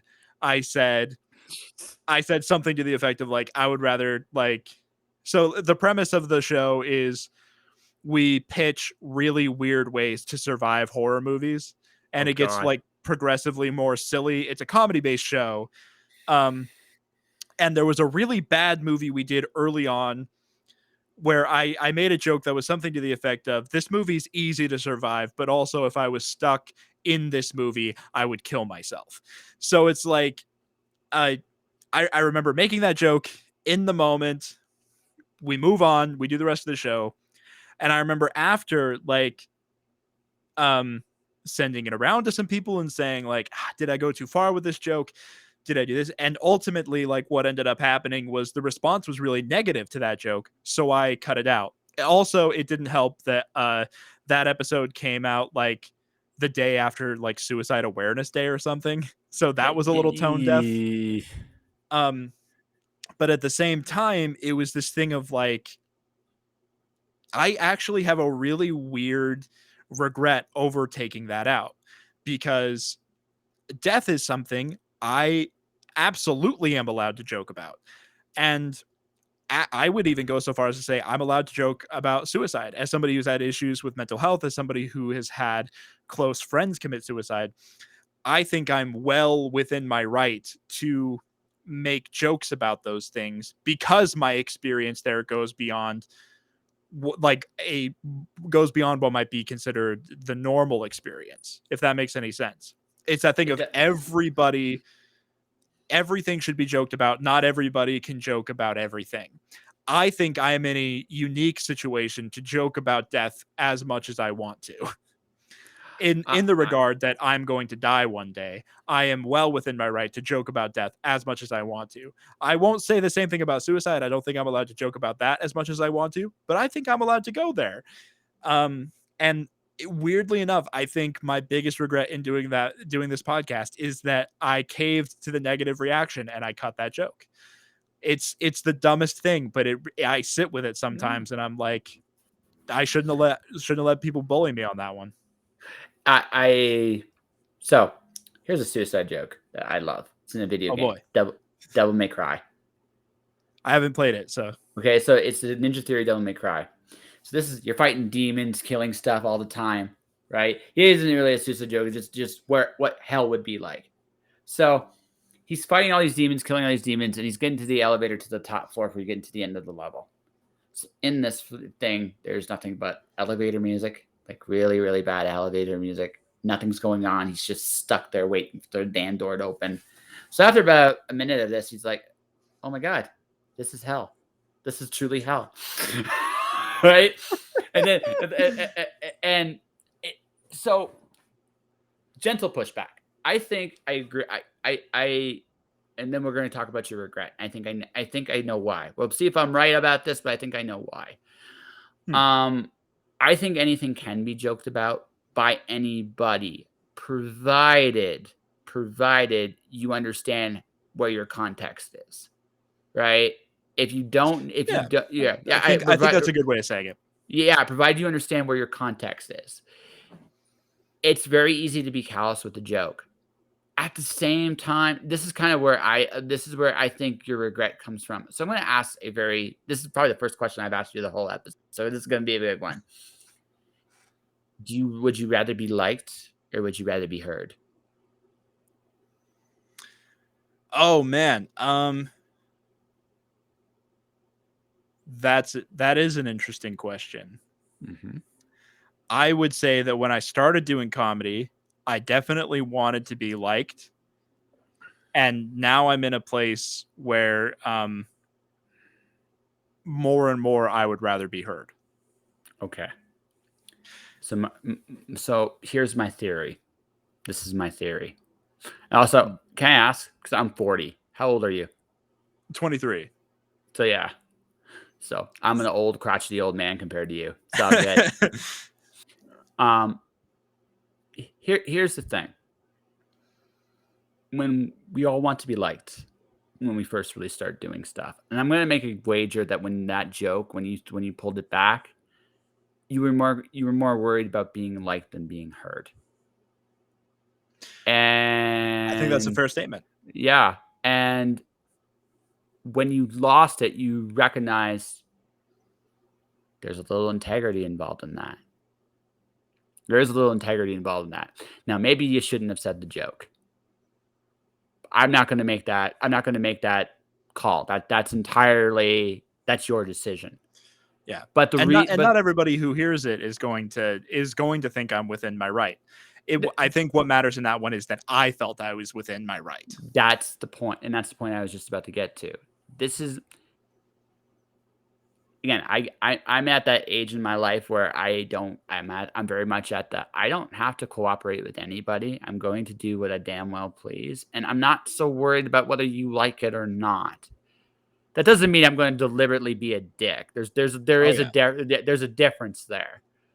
But I'm not going to worry about what you think about my decisions. What I am going to tell you is, right, none of my decisions are necessarily I have no interest in hurting anybody, right?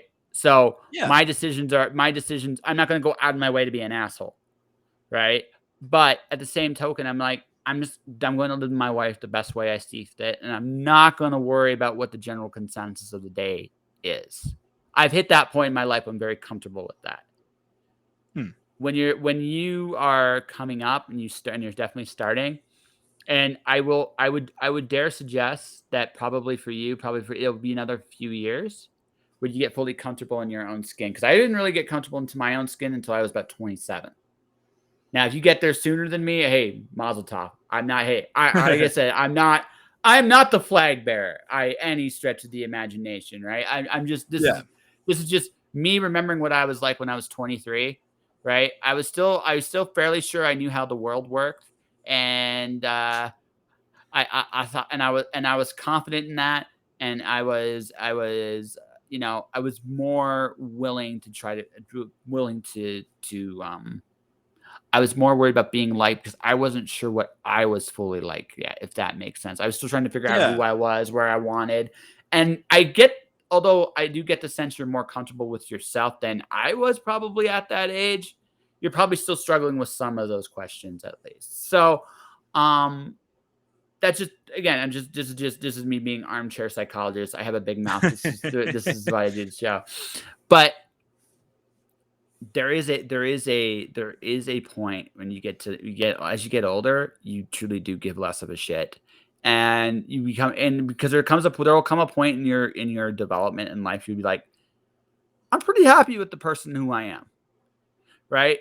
And Yeah. right, you're gonna come to that point, and when you come to that point, you're still gonna care, but you're not gonna care as much, and then somewhere along the way, you're gonna have this wonderful thought come into your head: I don't have to cooperate. And then you're gonna get like this your inner child thing in your head. It's like, wait a minute. And then you're gonna reflect on all the decisions you've made up until that point, and you're gonna ask yourself, did I do this because it was the right thing to do, or was it because I knew no other way at the time? By the way, we all will come to you all come to that point. And then when you get to that point, you're gonna be like, okay, well, going back to something I said earlier, I don't know all the answers. I am infallible as fuck. But still, this shit looks like fun. I'm going to do it. And I don't care what that looks like around me. Right? Yeah. I think it's weird how much of this is like just reflecting on my career as it's existed so far. It's weird how much like it's exactly what you're saying. I had a tendency to care about what people thought, and it's interesting how much of my career was almost me doing things in rebellion. Like people have made the comment that they've never seen a stand up uh, that was so willing to hate the crowd. And I think that was directly because when I started, I needed them to like me so bad that like somewhere along the way, it was like a flip switch. And I would literally come out and I'd be like, "What's up, dum dums? Everybody shut up. It's time for me to talk about me." And it's like, and like, it was just like a total like 180 of just like the rebellion of let me do that thing. And, I mean, I think in some ways I'm still calibrated. Oh, sorry, bumped No the mic. worries. No worries. But No worries. and I think in some ways I am still calibrating that thing of like being heard and being myself, um, but also not being too outrageous because I do think I've been a little too outrageous in the past. But it is about like finding that comfort zone of like I'm me and I'm not really caring. I'm not really caring. I'm just and like I said, part of the difficulty with that is like when I mine through myself and when I'm looking for these things that it's like, oh, I have something to say about that. It's like that trap you fall into of like your brain goes, do you really have something to say about that? it's like when you find that idea that you can go all in on and you're like, this is something you, or let me phrase it like this. You think that when you find that idea, when you find that concept that you're like, this should be at the core of what I'm doing, it'll be easier to ignore uh like the people who aren't feeling it, because you're like, no, I've tapped into something. But the reality is, like, a million things are true to you, and the idea that you're going to strike gold on one thing is so unlikely. So you really do have to just experiment, and you have to and for me, I had to be both sides of it. I had to be the comedian who was just desperate for people to like him, and then I had to be the cynical guy who would like shout at audience members for being on their phone and tell people to shut up. And like, I had to experience both sides of that spectrum, just because like the first one didn't feel like me, and the second one weirdly felt closer to who I was. It wasn't exactly right yet, but it's like this idea that you're going to pinpoint in on something immediately and do the thing um exactly the way you want to do it is such a fallacy. Like, um even conceptually, like podcasting, like I really like where we're at doing Final Boy Status. It feels comfortable, it feels good. I feel like we're in the rhythm. That didn't happen right away, you know? And I feel like, especially in those early episodes, like, it kind of makes sense that I like caved to the pressure and cut that joke, because in those early episodes, I was like, I still don't know what this thing is. Would I make a suicide joke now, now that we're settled in and we know what the show is? I don't, maybe I still would, but I don't know that it would even come up in the current iteration of what the show is. And in those early days, we were still calibrating. And so it's that thing of like, in your head, you always think, if I find that perfect avenue, I'll be able to defend it from every side. But the reality is you won't. You're just like trial and error, finding the thing that works. And maybe eventually you get to a point where it's like, I can defend most of this. But like you said, you always have to be able to eat that humble pie and say, no, I got this one wrong. Yeah. So I'm a writer. So this is what I'm doing right now. I have an epic poem style book coming out in December. It's Alice in Wonderland and Greek mythology mashed together. So in this one, fun. Alice is playing Jason of the Argonauts in the underworld, a game of croquet, because it's fucking Alice in Wonderland. Now, will this be a #1 bestseller? I mean, I hope, but let's be real. Right. But let's be. Yeah, exactly, exactly. But I didn't write this story because I was necessarily interested in that. It was a story I felt was worth telling, and I had fun with it. Yeah. And I had fun with it. So I have one very simple rule, and this sounds dumb, right? This sounds stupid dumb, but I've lived by this, and at the very least I have enjoyed myself the whole journey. When in doubt, have fun. Yes, absolutely. Yeah, right. It's a great rule, right? Because here's the thing. I cannot control a lot. So I have 8 rules of success. The fourth rule is the rest is rain. You cannot control when that rain is going to fall. You don't know what the reaction is going to be when you do something like this. You just don't. But what you can do and go, okay, and this is why I think, yeah, I'm going to bet you still wrap things up a little too much in nice, neat packages a little bit. And this is just this is just a guess from the outside looking in based on how this conversation has gone. You're probably, from everything I've seen, you're a great storyteller. And I definitely have to check out your podcast when this is all said and done, because I think you guys will be great and wonderful and entertaining. But I'm going to make this little bet. There's that inner voice inside that you still don't fully let out to play. And you need to. It's not about... Here's the thing. You might as well be whoever it is you are to the best of your ability. Always try to become a better person. Lord knows we're all fuck ups, this guy included. Don't tell anybody, especially this ego, big ego. Gotta beat it down sometimes. But the thing is, right? again, going back to the authenticity thing. You've been with me for 90 minutes now, Hmm. right? Have you felt like I've bullshitted you once? No, not at all. Right? Said our piece, are who we are. Again, we'll agree on some things, we'll disagree on others, we'll have a good laugh about some shit. We still got to talk about your little horror podcast, some of the things, and horror a little bit as well before we wrap up. But the point I'm getting across is you still seem, you got to take some chances with what you believe. You're going to get burned. I'm not going to lie to you and say that this is going to go 100% according to plan, because it won't. It really fucking won't. But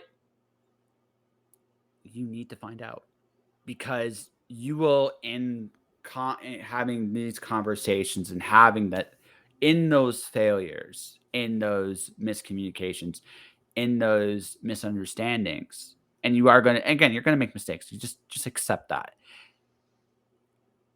You're going to find the pieces of you that ring true. Absolutely 100% true. Right?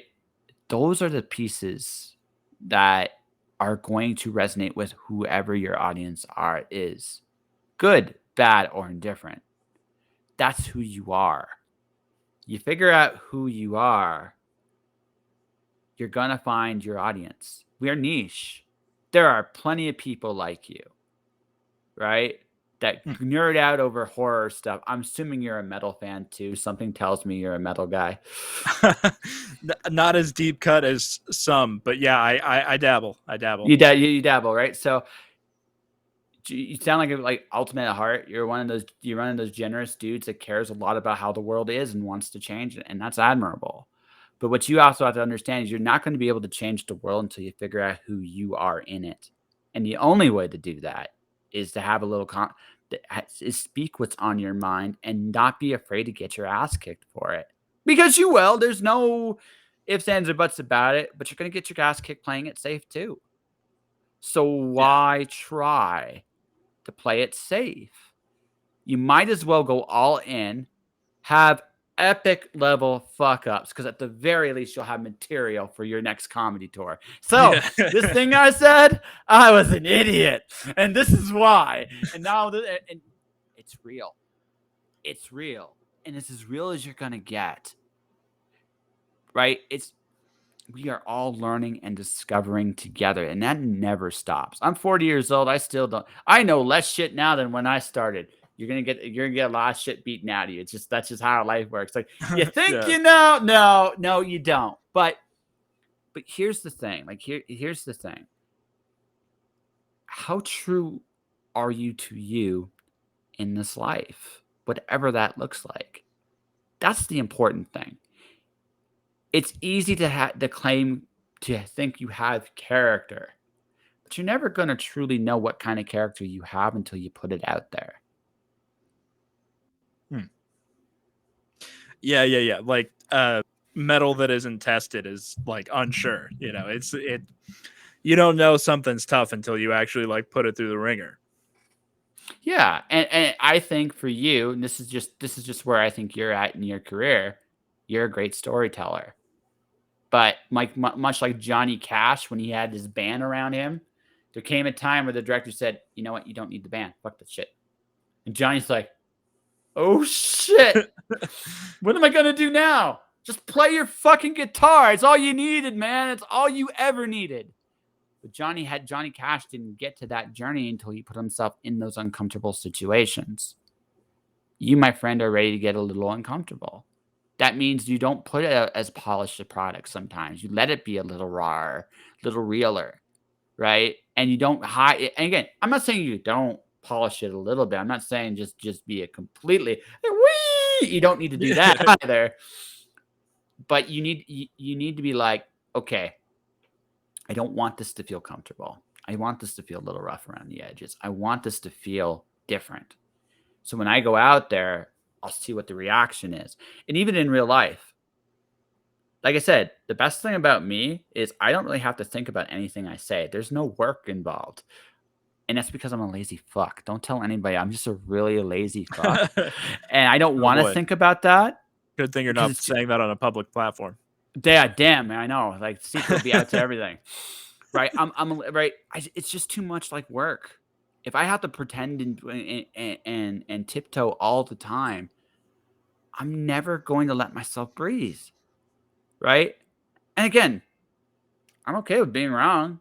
I'm open minded enough. Hey, you know what? I'm wrong about something. Show me. Love to see it, right?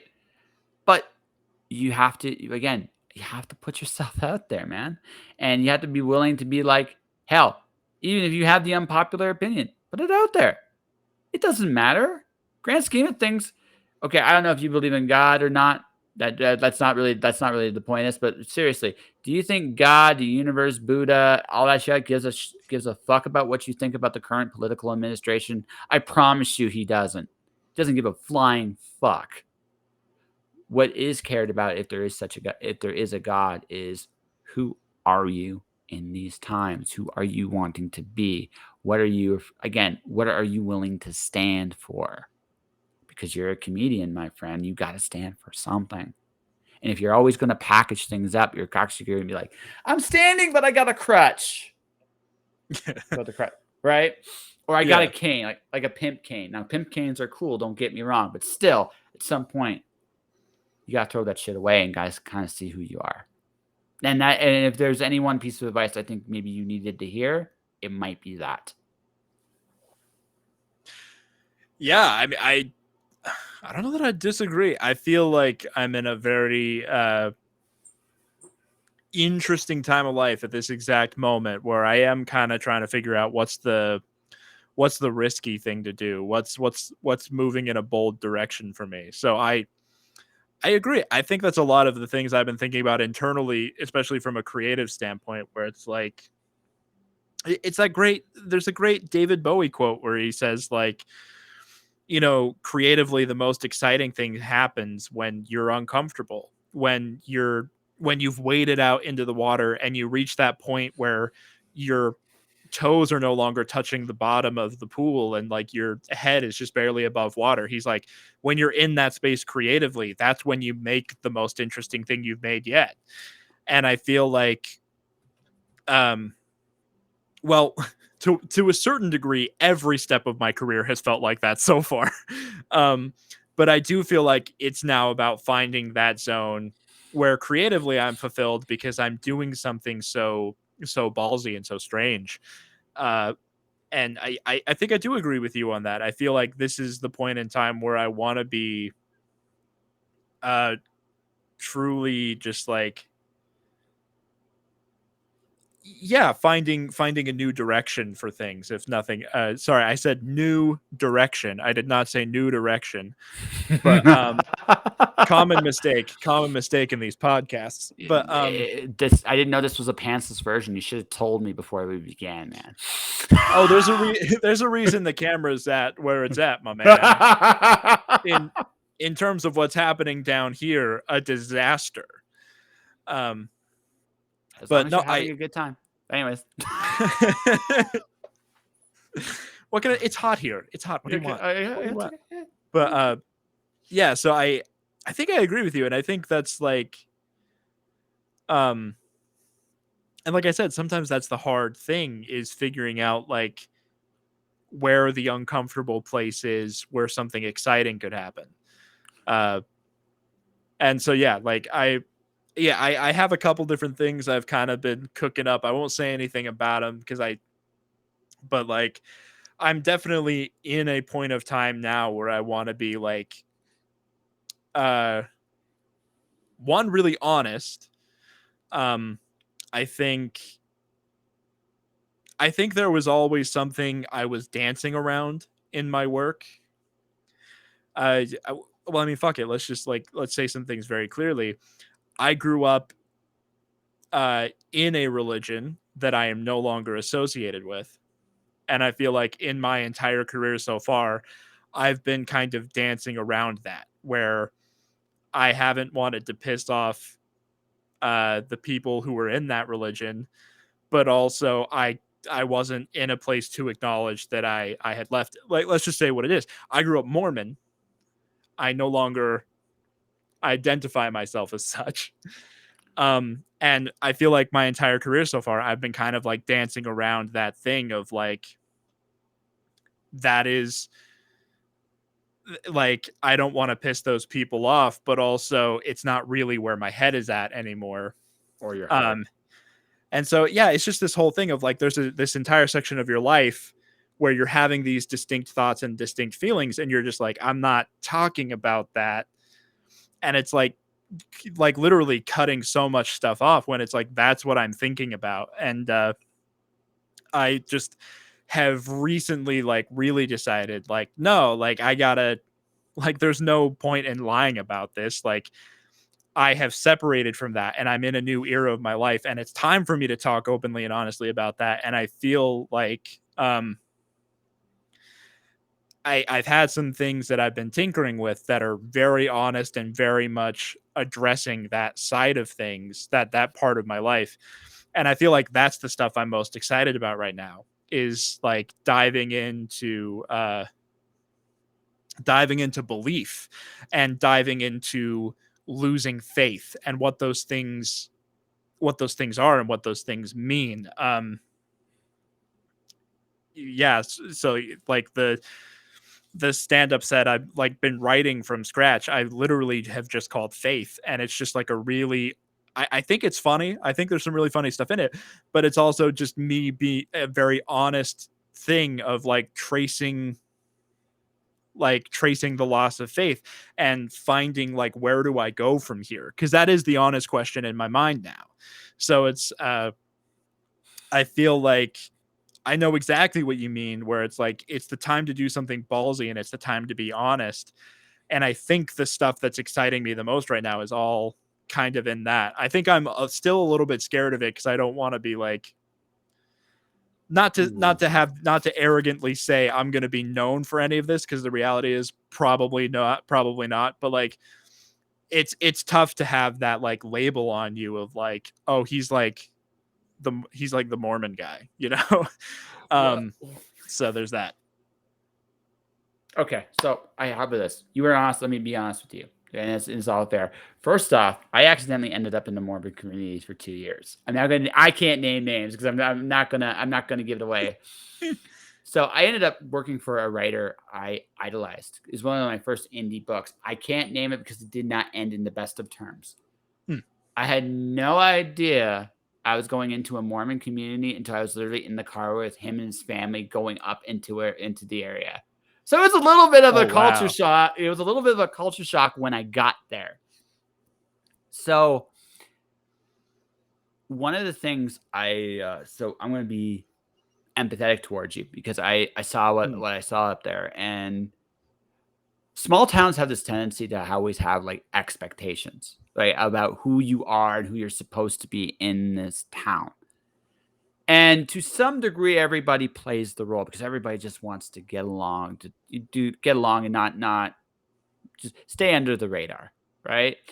Consequently, small towns usually also have the biggest lines of boredom, debauchery, and like rebellion for that reason, because sooner or later, right, sooner or later, and Mormon towns, I think it's really bad because usually, and it's like really like it's really one way of thinking. And in a bigger city, the big advantage to a bigger city is, okay, maybe Mormon's not for you, but maybe you find Christian, Jew, Buddhist. Like there's a way of thinking, or maybe like atheists. There's a way of thinking. There's more of a chance you'll find a community you belong to in a larger place. In a small town, you're kind of stuck. You're like, who the fuck's gonna get me, right? And that's just being like someone that just stopped believing. Imagine someone that's gay that lives in that area. So imagine someone that's, like, just is like, going through all kinds of wonderful, like thoughts of rebellion, but are in a position where it's like, I'm really benefiting from this. There's so much, like, it's an interesting headspace to see from the outside looking in, right? It's such an interesting headspace. I cannot fault you for having, because what happened to you, I don't know if you still believe in God, but there's a biblical verse that really comes to mind. That is a new wine can't exist in an old skin. You basically outgrew the expectations that were put on you and probably came to resent them quite a bit. If I were actually to make an educated guess, the anger you do have for a lot of things comes from the fact that like you felt betrayed by those expectations, not just by the place you were at, but by people you loved.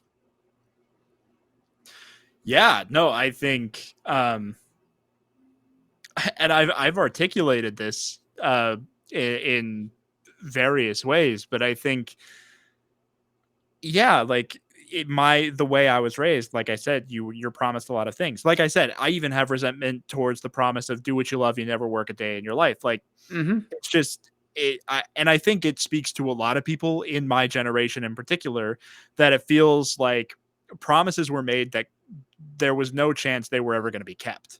Um, that is what it is, and I'm more at peace with that than I've ever been before. But the reality is, You're always going to be a little angry. I know.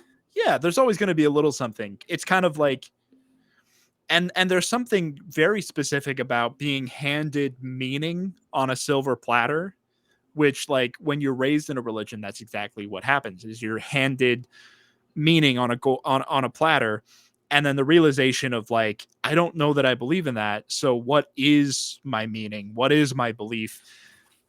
So that there is a weird anger to that it's like life's biggest question is answered for you when you're in a religion, so you feel angry when it feels like that is false.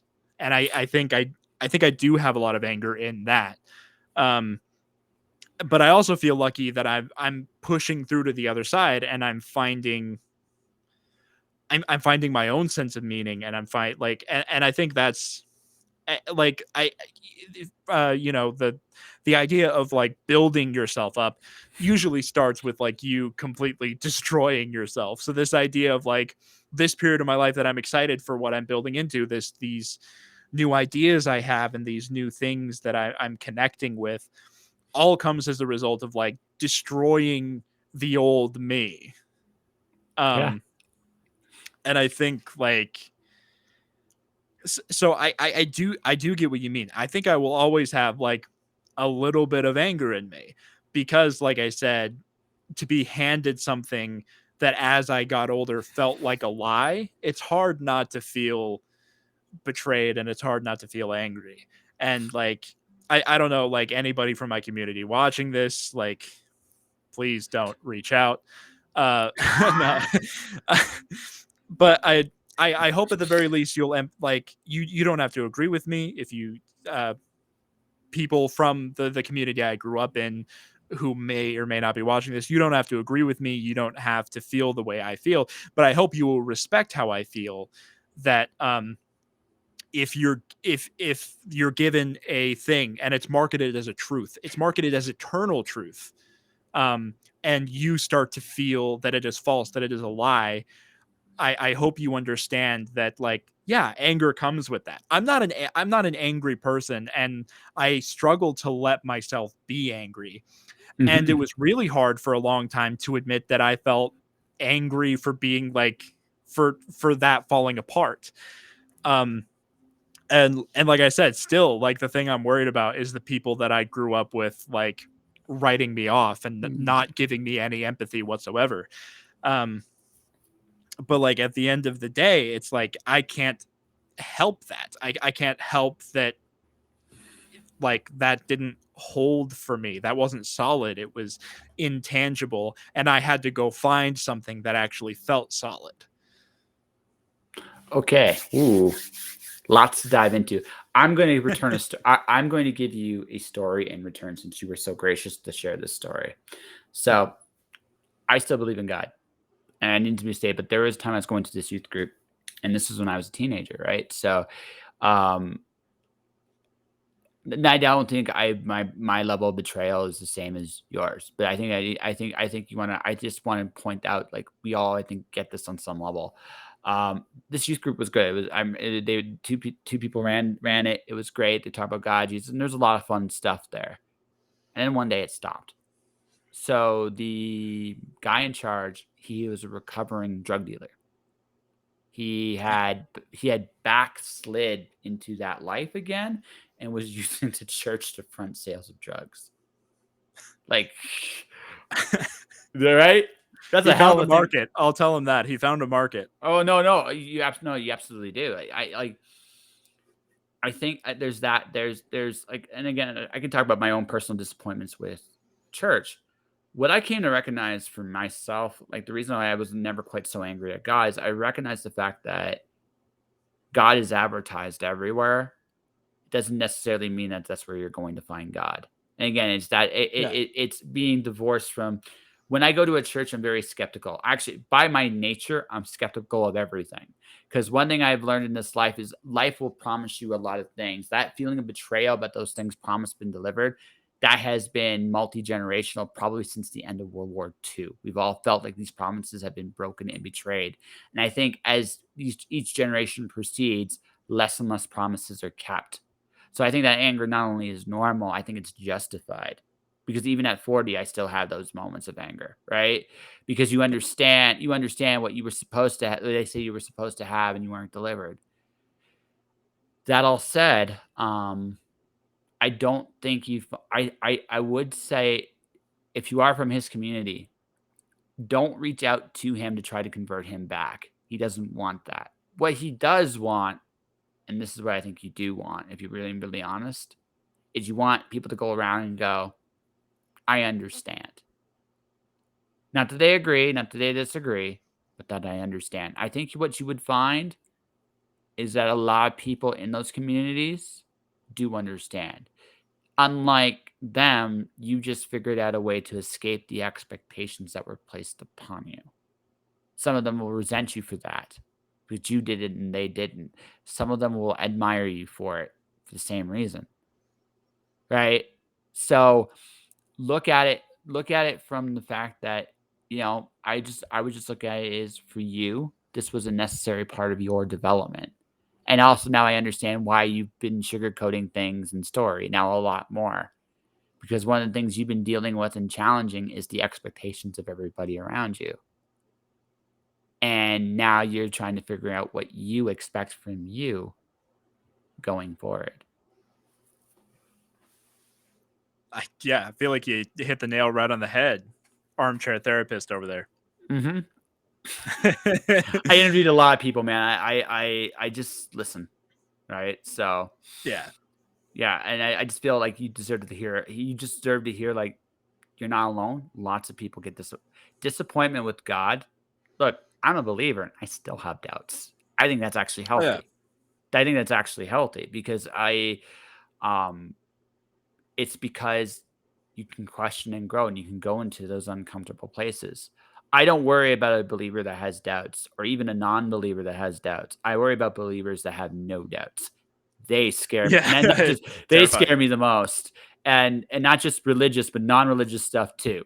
No doubts. Yes. It doesn't matter what it is. You scared the shit out of me, right? So Yeah. No. No. Exactly. I mean, if we're gonna link it back to horror, and I feel like I'm yeah, gonna try and build you a bridge. yes, no. Actually, it was like actually it's going to go there because this was about your fear. So now we just go into fear, Yeah. right? Exactly. Yeah. Exactly.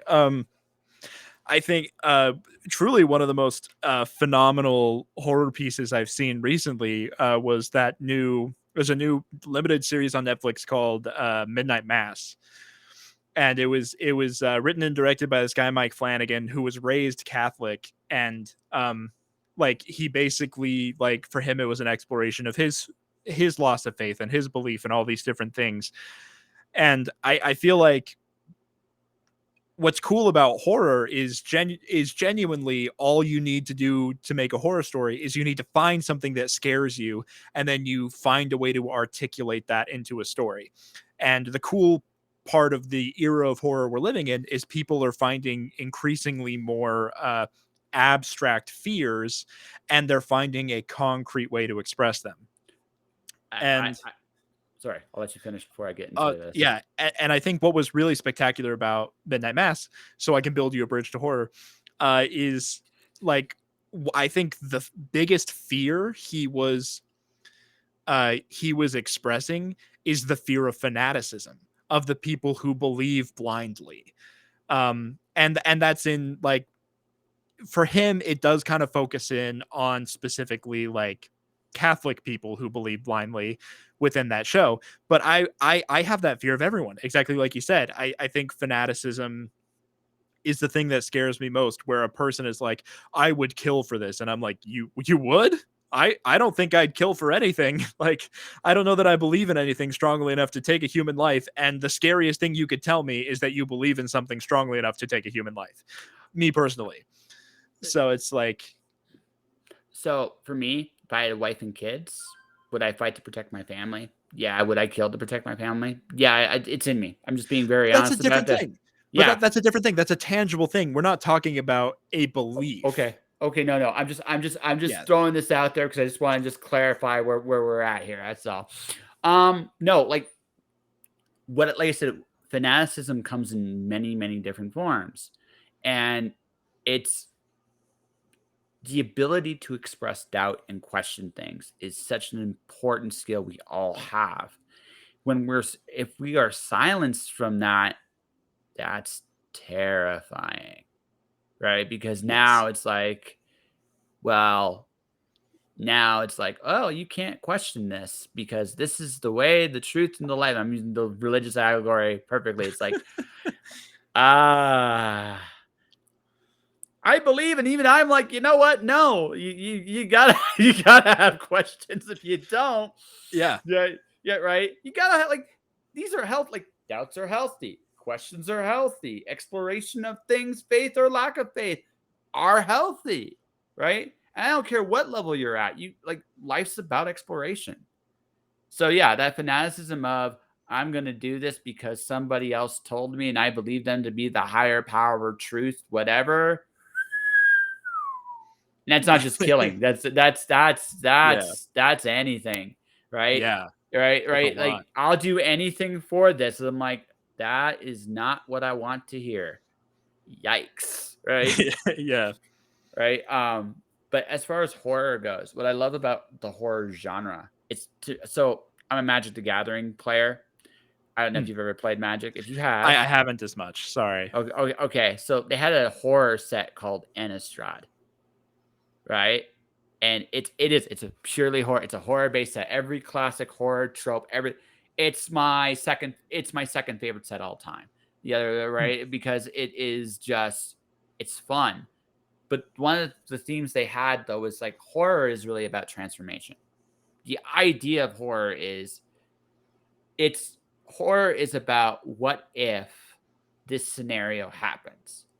And the truly scary thing about horror is you can make it possible. It doesn't matter what it is, right? You can actually see the scenario playing out.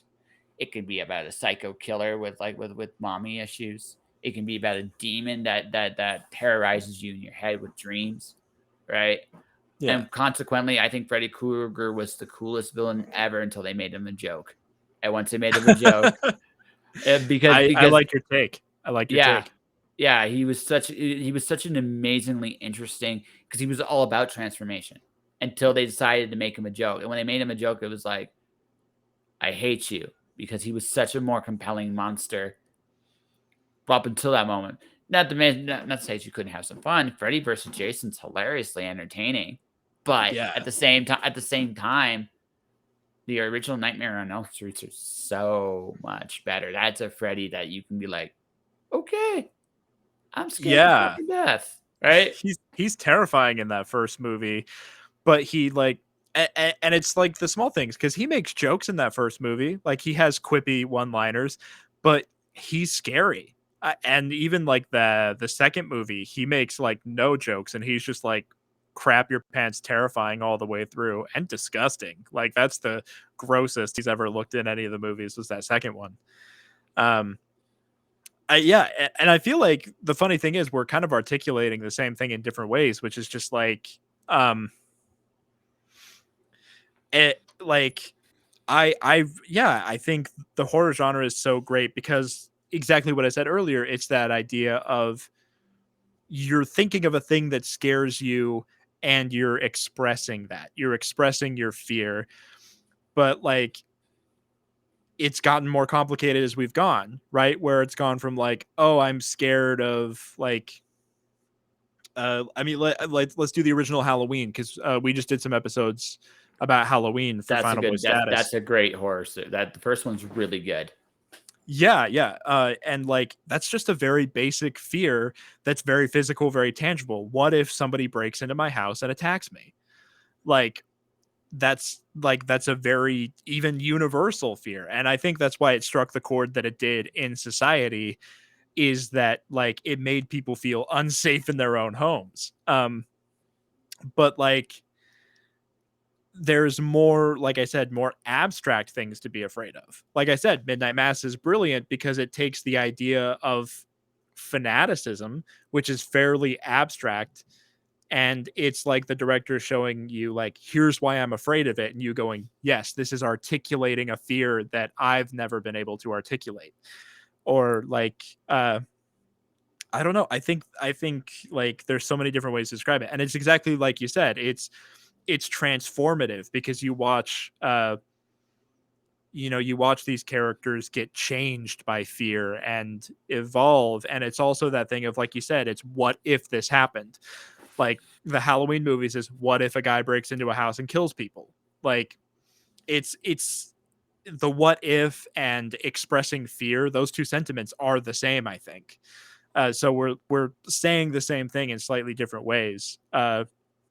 And I feel like, one, I really enjoy doing the podcast because I do it with two of my closest friends. And like I said, it's silliness. Like we we have a conversation about like, all right, the bad guy of this movie, like what are his strengths, what are his weaknesses, the characters, are they dumb, are they smart, how do they handle this? And then we pitch like outlandish ways one could survive. At its core, it's me and my friends being really silly. The other side of it that's really cool is like just engaging in horror in an entirely different way, where you're putting yourself in the shoes of these people.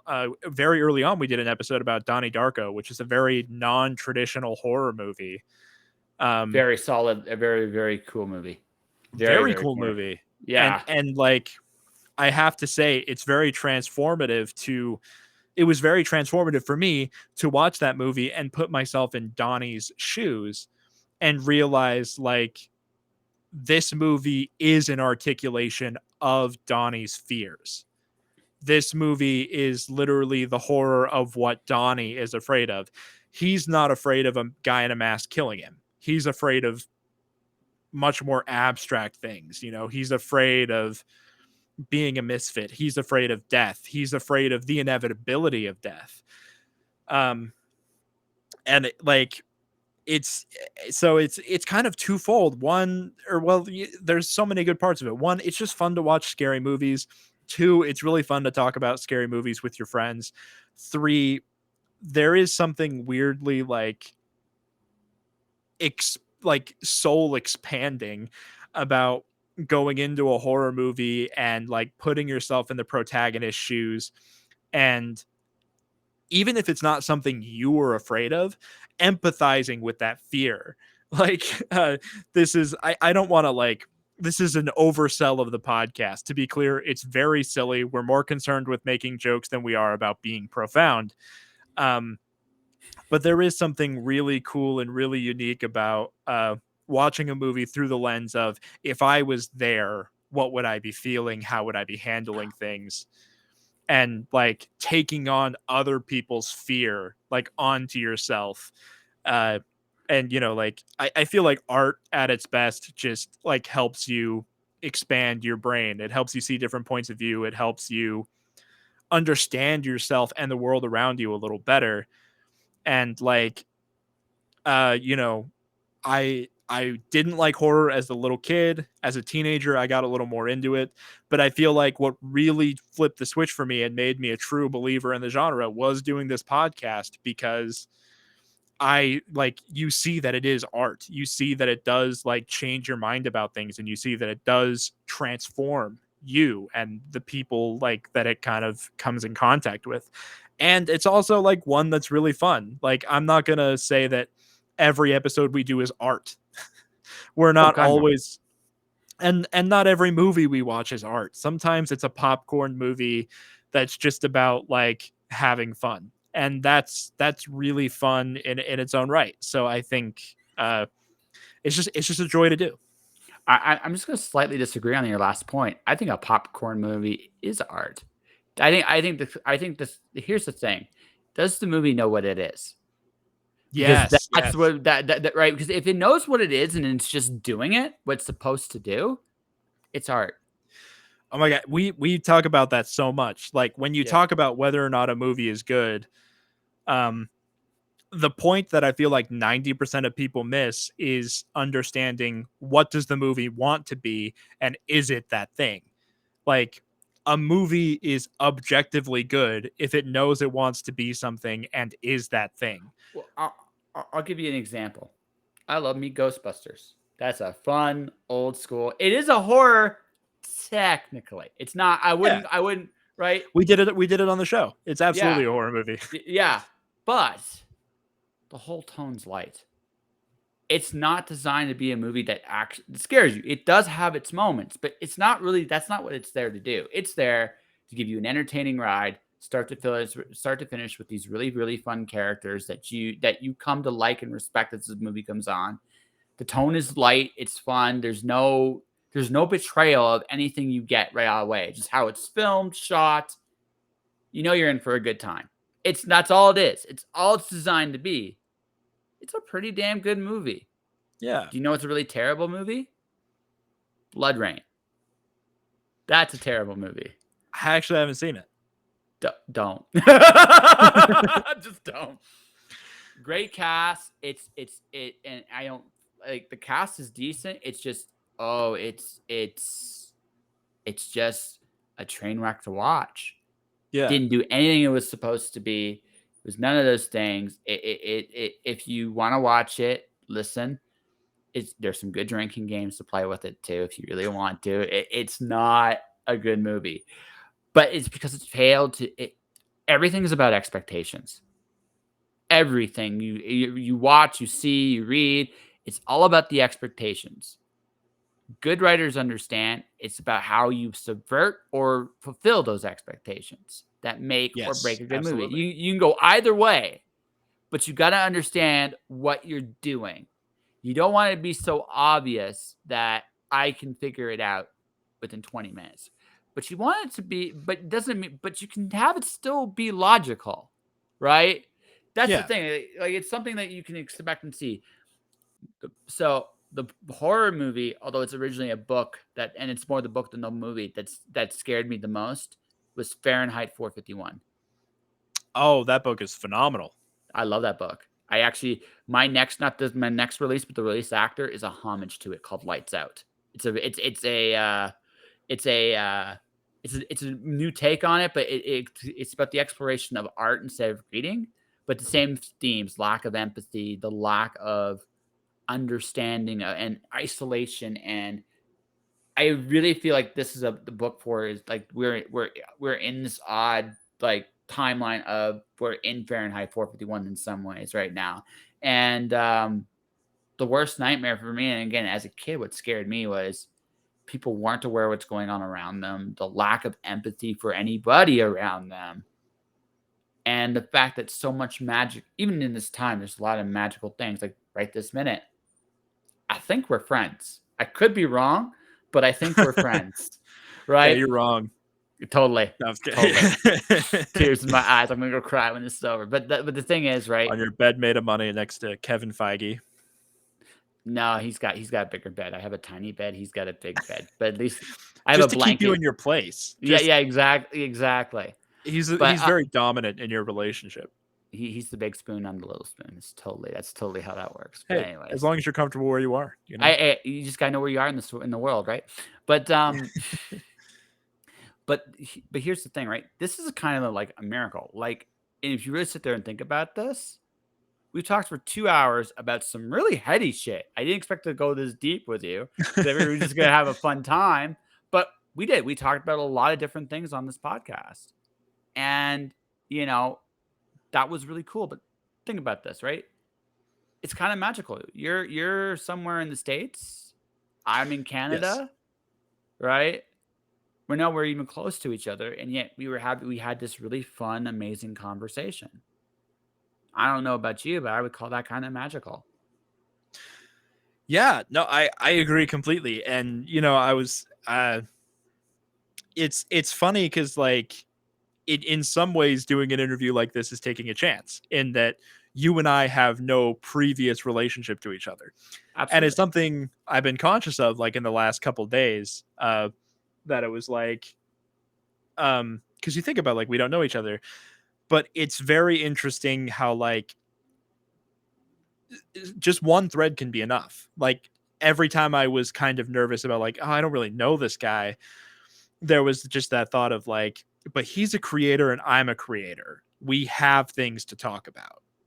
Mhm. Um, and it's like, and like I said, going back to something I said way back at the beginning of this podcast 4 days ago, um, there's, it's just that thing of like, the sooner you let go of the idea of being cool, the better off you are, because being cool is always quick to doubt and is being quick to proclaim that something is not cool. And at the end of the day, it's like liking things is always cooler than not liking things. So liking a thing and just like holding on to that thread between you and another person like works wonders. You know what I mean? Like, I'm at a point in my life where like if somebody says they like horror movies, my eyes light up and I'm like, you're a person I want to talk to.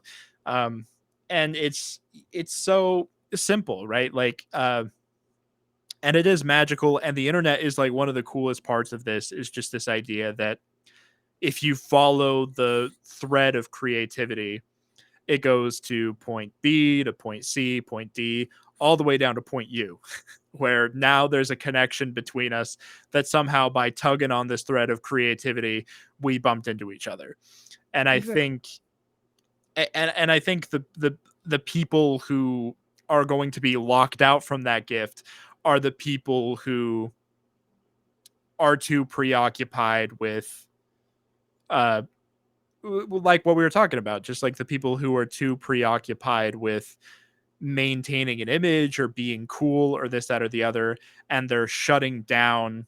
They're literally like cutting threads. They're taking a pair of scissors and they're cutting threads they have to other people because they've decided to no longer be that thing. I feel like that was something I saw a lot of in in the community that I grew up in, where it was like if there was a part of your personality that clashed with this other thing, just cut that thread. Um, and like it's honestly much more joyful to just tug on that thread and see like what happens. And so I I guess like as we're kind of wrapping up, let my final thought be like don't cut your threads, cultivate them and tug on them and just see what happens. Like I'm really lucky that the thread of creativity for me, the more I tug on it, the happier I feel. And the lesson at the end of all of this is you'll feel happier if you just tug it, you know? Yeah. So I had one last question before we wrap up. Are you ready for this? Oh, We won't go. We yes. won't go. Yes. What movie scares you the most? You gotta ask the horror guy, which Oh, what fuck makes me. him. You what gotta. movies I have to ask that one, right? what movie scares me the most? Or Um even it could be a book too. It doesn't matter. What in horror terrified you? I told you Fahrenheit 451. It's the book that terrified me. So uh okay. I don't know that I feel like I'm at a point where I've sort of broken my own barometer where it's like the stuff that used to scare the shit out of me like means nothing to me anymore. What I will say is I'm now in a position where ideas scare me. Like I'll get really caught up in an idea. Um and I feel like that's why I might try to write like some horror shorts and some things of try to work in the genre myself because now I have these abstract fears that I want to express. Um and I will say that an idea that really shakes me to my core right now, and I can't think of an example of it in a movie, but like just an idea that really haunts me is the idea of a young person putting trust in an older person and having that older person betray that trust to the death of the young person. That's very, very abstract and as vague as I can possibly be. But I understand why you'd be scared of that, actually. I think I do. But anyways, go on. But yeah, like that's the shit I have nightmares about right now in my life. Like, like the other night I'm watching, like, I went and saw Halloween Kills in the theater, came home, went to bed, slept like a baby, did not stay with me at all. But I have one nightmare about like a little girl trusting an old man and then the old man like murdering her, and I wake up and I'm like sweating and I'm shaking and I can't go back to sleep. So it's like right now I feel like right now that's like the idea that for whatever reason is giving me nightmares, is a young person trusting an adult and the adult betraying the young person to their death. You're the wolves in our nature, my friend. And not entirely unfounded. You do live in the United States, and you got a big grandpa problem. So I mean, that's not an unfounded fear. So yeah, we won't go into politics. We've talked forever enough. But you should tell people though, as we wrap this up. You've mentioned your podcast a few times. Where can people find it, and where can people find you? Righto.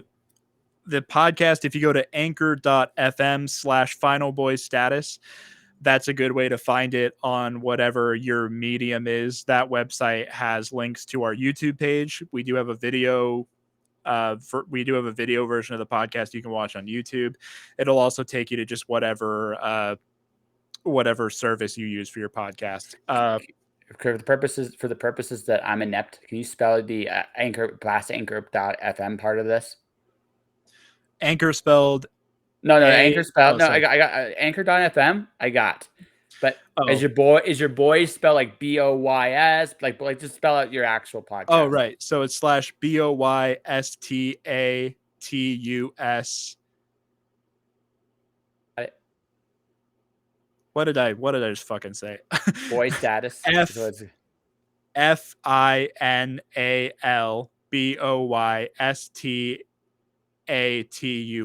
Final boy status. A boy status. Okay, so so there we go. I'm on the spot, ladies and gentlemen. I know words. You do. Like that? That looks like it. Yes, that looks like the cool. one. I just figured I'd put it up there for people to watch and see it because that's important. So how often does it air, and what can people expect? So we debut Fridays, so there's a new episode dropping tomorrow, as a matter of fact. Right now in the month of October, since it's spooky month, we've actually been trying to drop 2 episodes a week. So this week you can definitely expect an episode tomorrow and an episode on Saturday. I mean, I've talked about it. Basically, what we do is we watch horror movies, we review them a bit. We're all kind of movie buffs, so we try to offer an opinion. And then the meat of it is we just dive in and we try to figure out, how do you get out of this movie alive? And sometimes we take it very seriously and we get like really into the headspace of how do we survive. And sometimes it's just pure silliness where we're talking about like jumping from one universe to an alternate universe to escape. So, yeah, I would say if you like spooky movies and you just want to come listen to some guys bullshit and have some fun, I think it's a good listen. We just did episodes on John Carpenter's Halloween, the OG, and then the 2018 reboot sequel, whatever you want to call that. And those episodes were super fun. So yeah, during this month of October, we're really just going at it and having a good time, and we'd love to have you join us. All right. Not just Anchor, but any platform? I know it's on Apple Podcasts. I know it's on Spotify. Google Podcasts has it. Like, it literally lists out the platforms it's on the website on Anchor, and you can click them and get it on that service if that's what you use. Yeah, I just figured I'd ask that question because we are plugging your show, so figure out other ways to find it as well, right? It's always good. Be very thorough, yeah. Well, might as well, right? You're pimping your shit. Dude. You've been here forever. You might as well get something out of this. But anyways, ladies and gentlemen, oh God, I haven't actually said your last name. Is it Haueter or Haueter? I'm terrible. Haueter is Haueter. good. Okay, here he goes. I'm good at my job, ladies and gentlemen. Awesome at my job. Luke Haueter, podcast extraordinaire, comedian extraordinaire. Thank you very much for joining the show. And for those watching, listening, thank you for watching and listening to this episode, Just Joshing. If you want to support the podcast, you can do so a number of different ways. On my Twitch, there's a like and follow button. You can hit that there. I'm nearly at 100 followers on Twitch, which is awesome. You know, I'm on my way to being an affiliate. I'm trying to anyway. Just come watch the show live. But if you want to just listen to it, I am on pretty much every platform. I'm on iTunes, Google Play, Spotify, Stitcher, Deezer, Amazon. You can find me pretty much anywhere. Just look for the logo. My YouTube channel is Joshua Penteloresco. Hit the like and subscribe and enable notifications there. My book, Alice 1, comes out December 1st. Stay inspired, everybody. Keep shining in the dark. And tomorrow, I am so screwed. Mog Park and Alan Vu are going to come invade my show, and we're going to be drawing stuff. I feel like I'm the adult in the room, and that means we're in trouble. We are in trouble, but it's going to be a good one. All right, guys, take care of yourselves, and I'll see you tomorrow.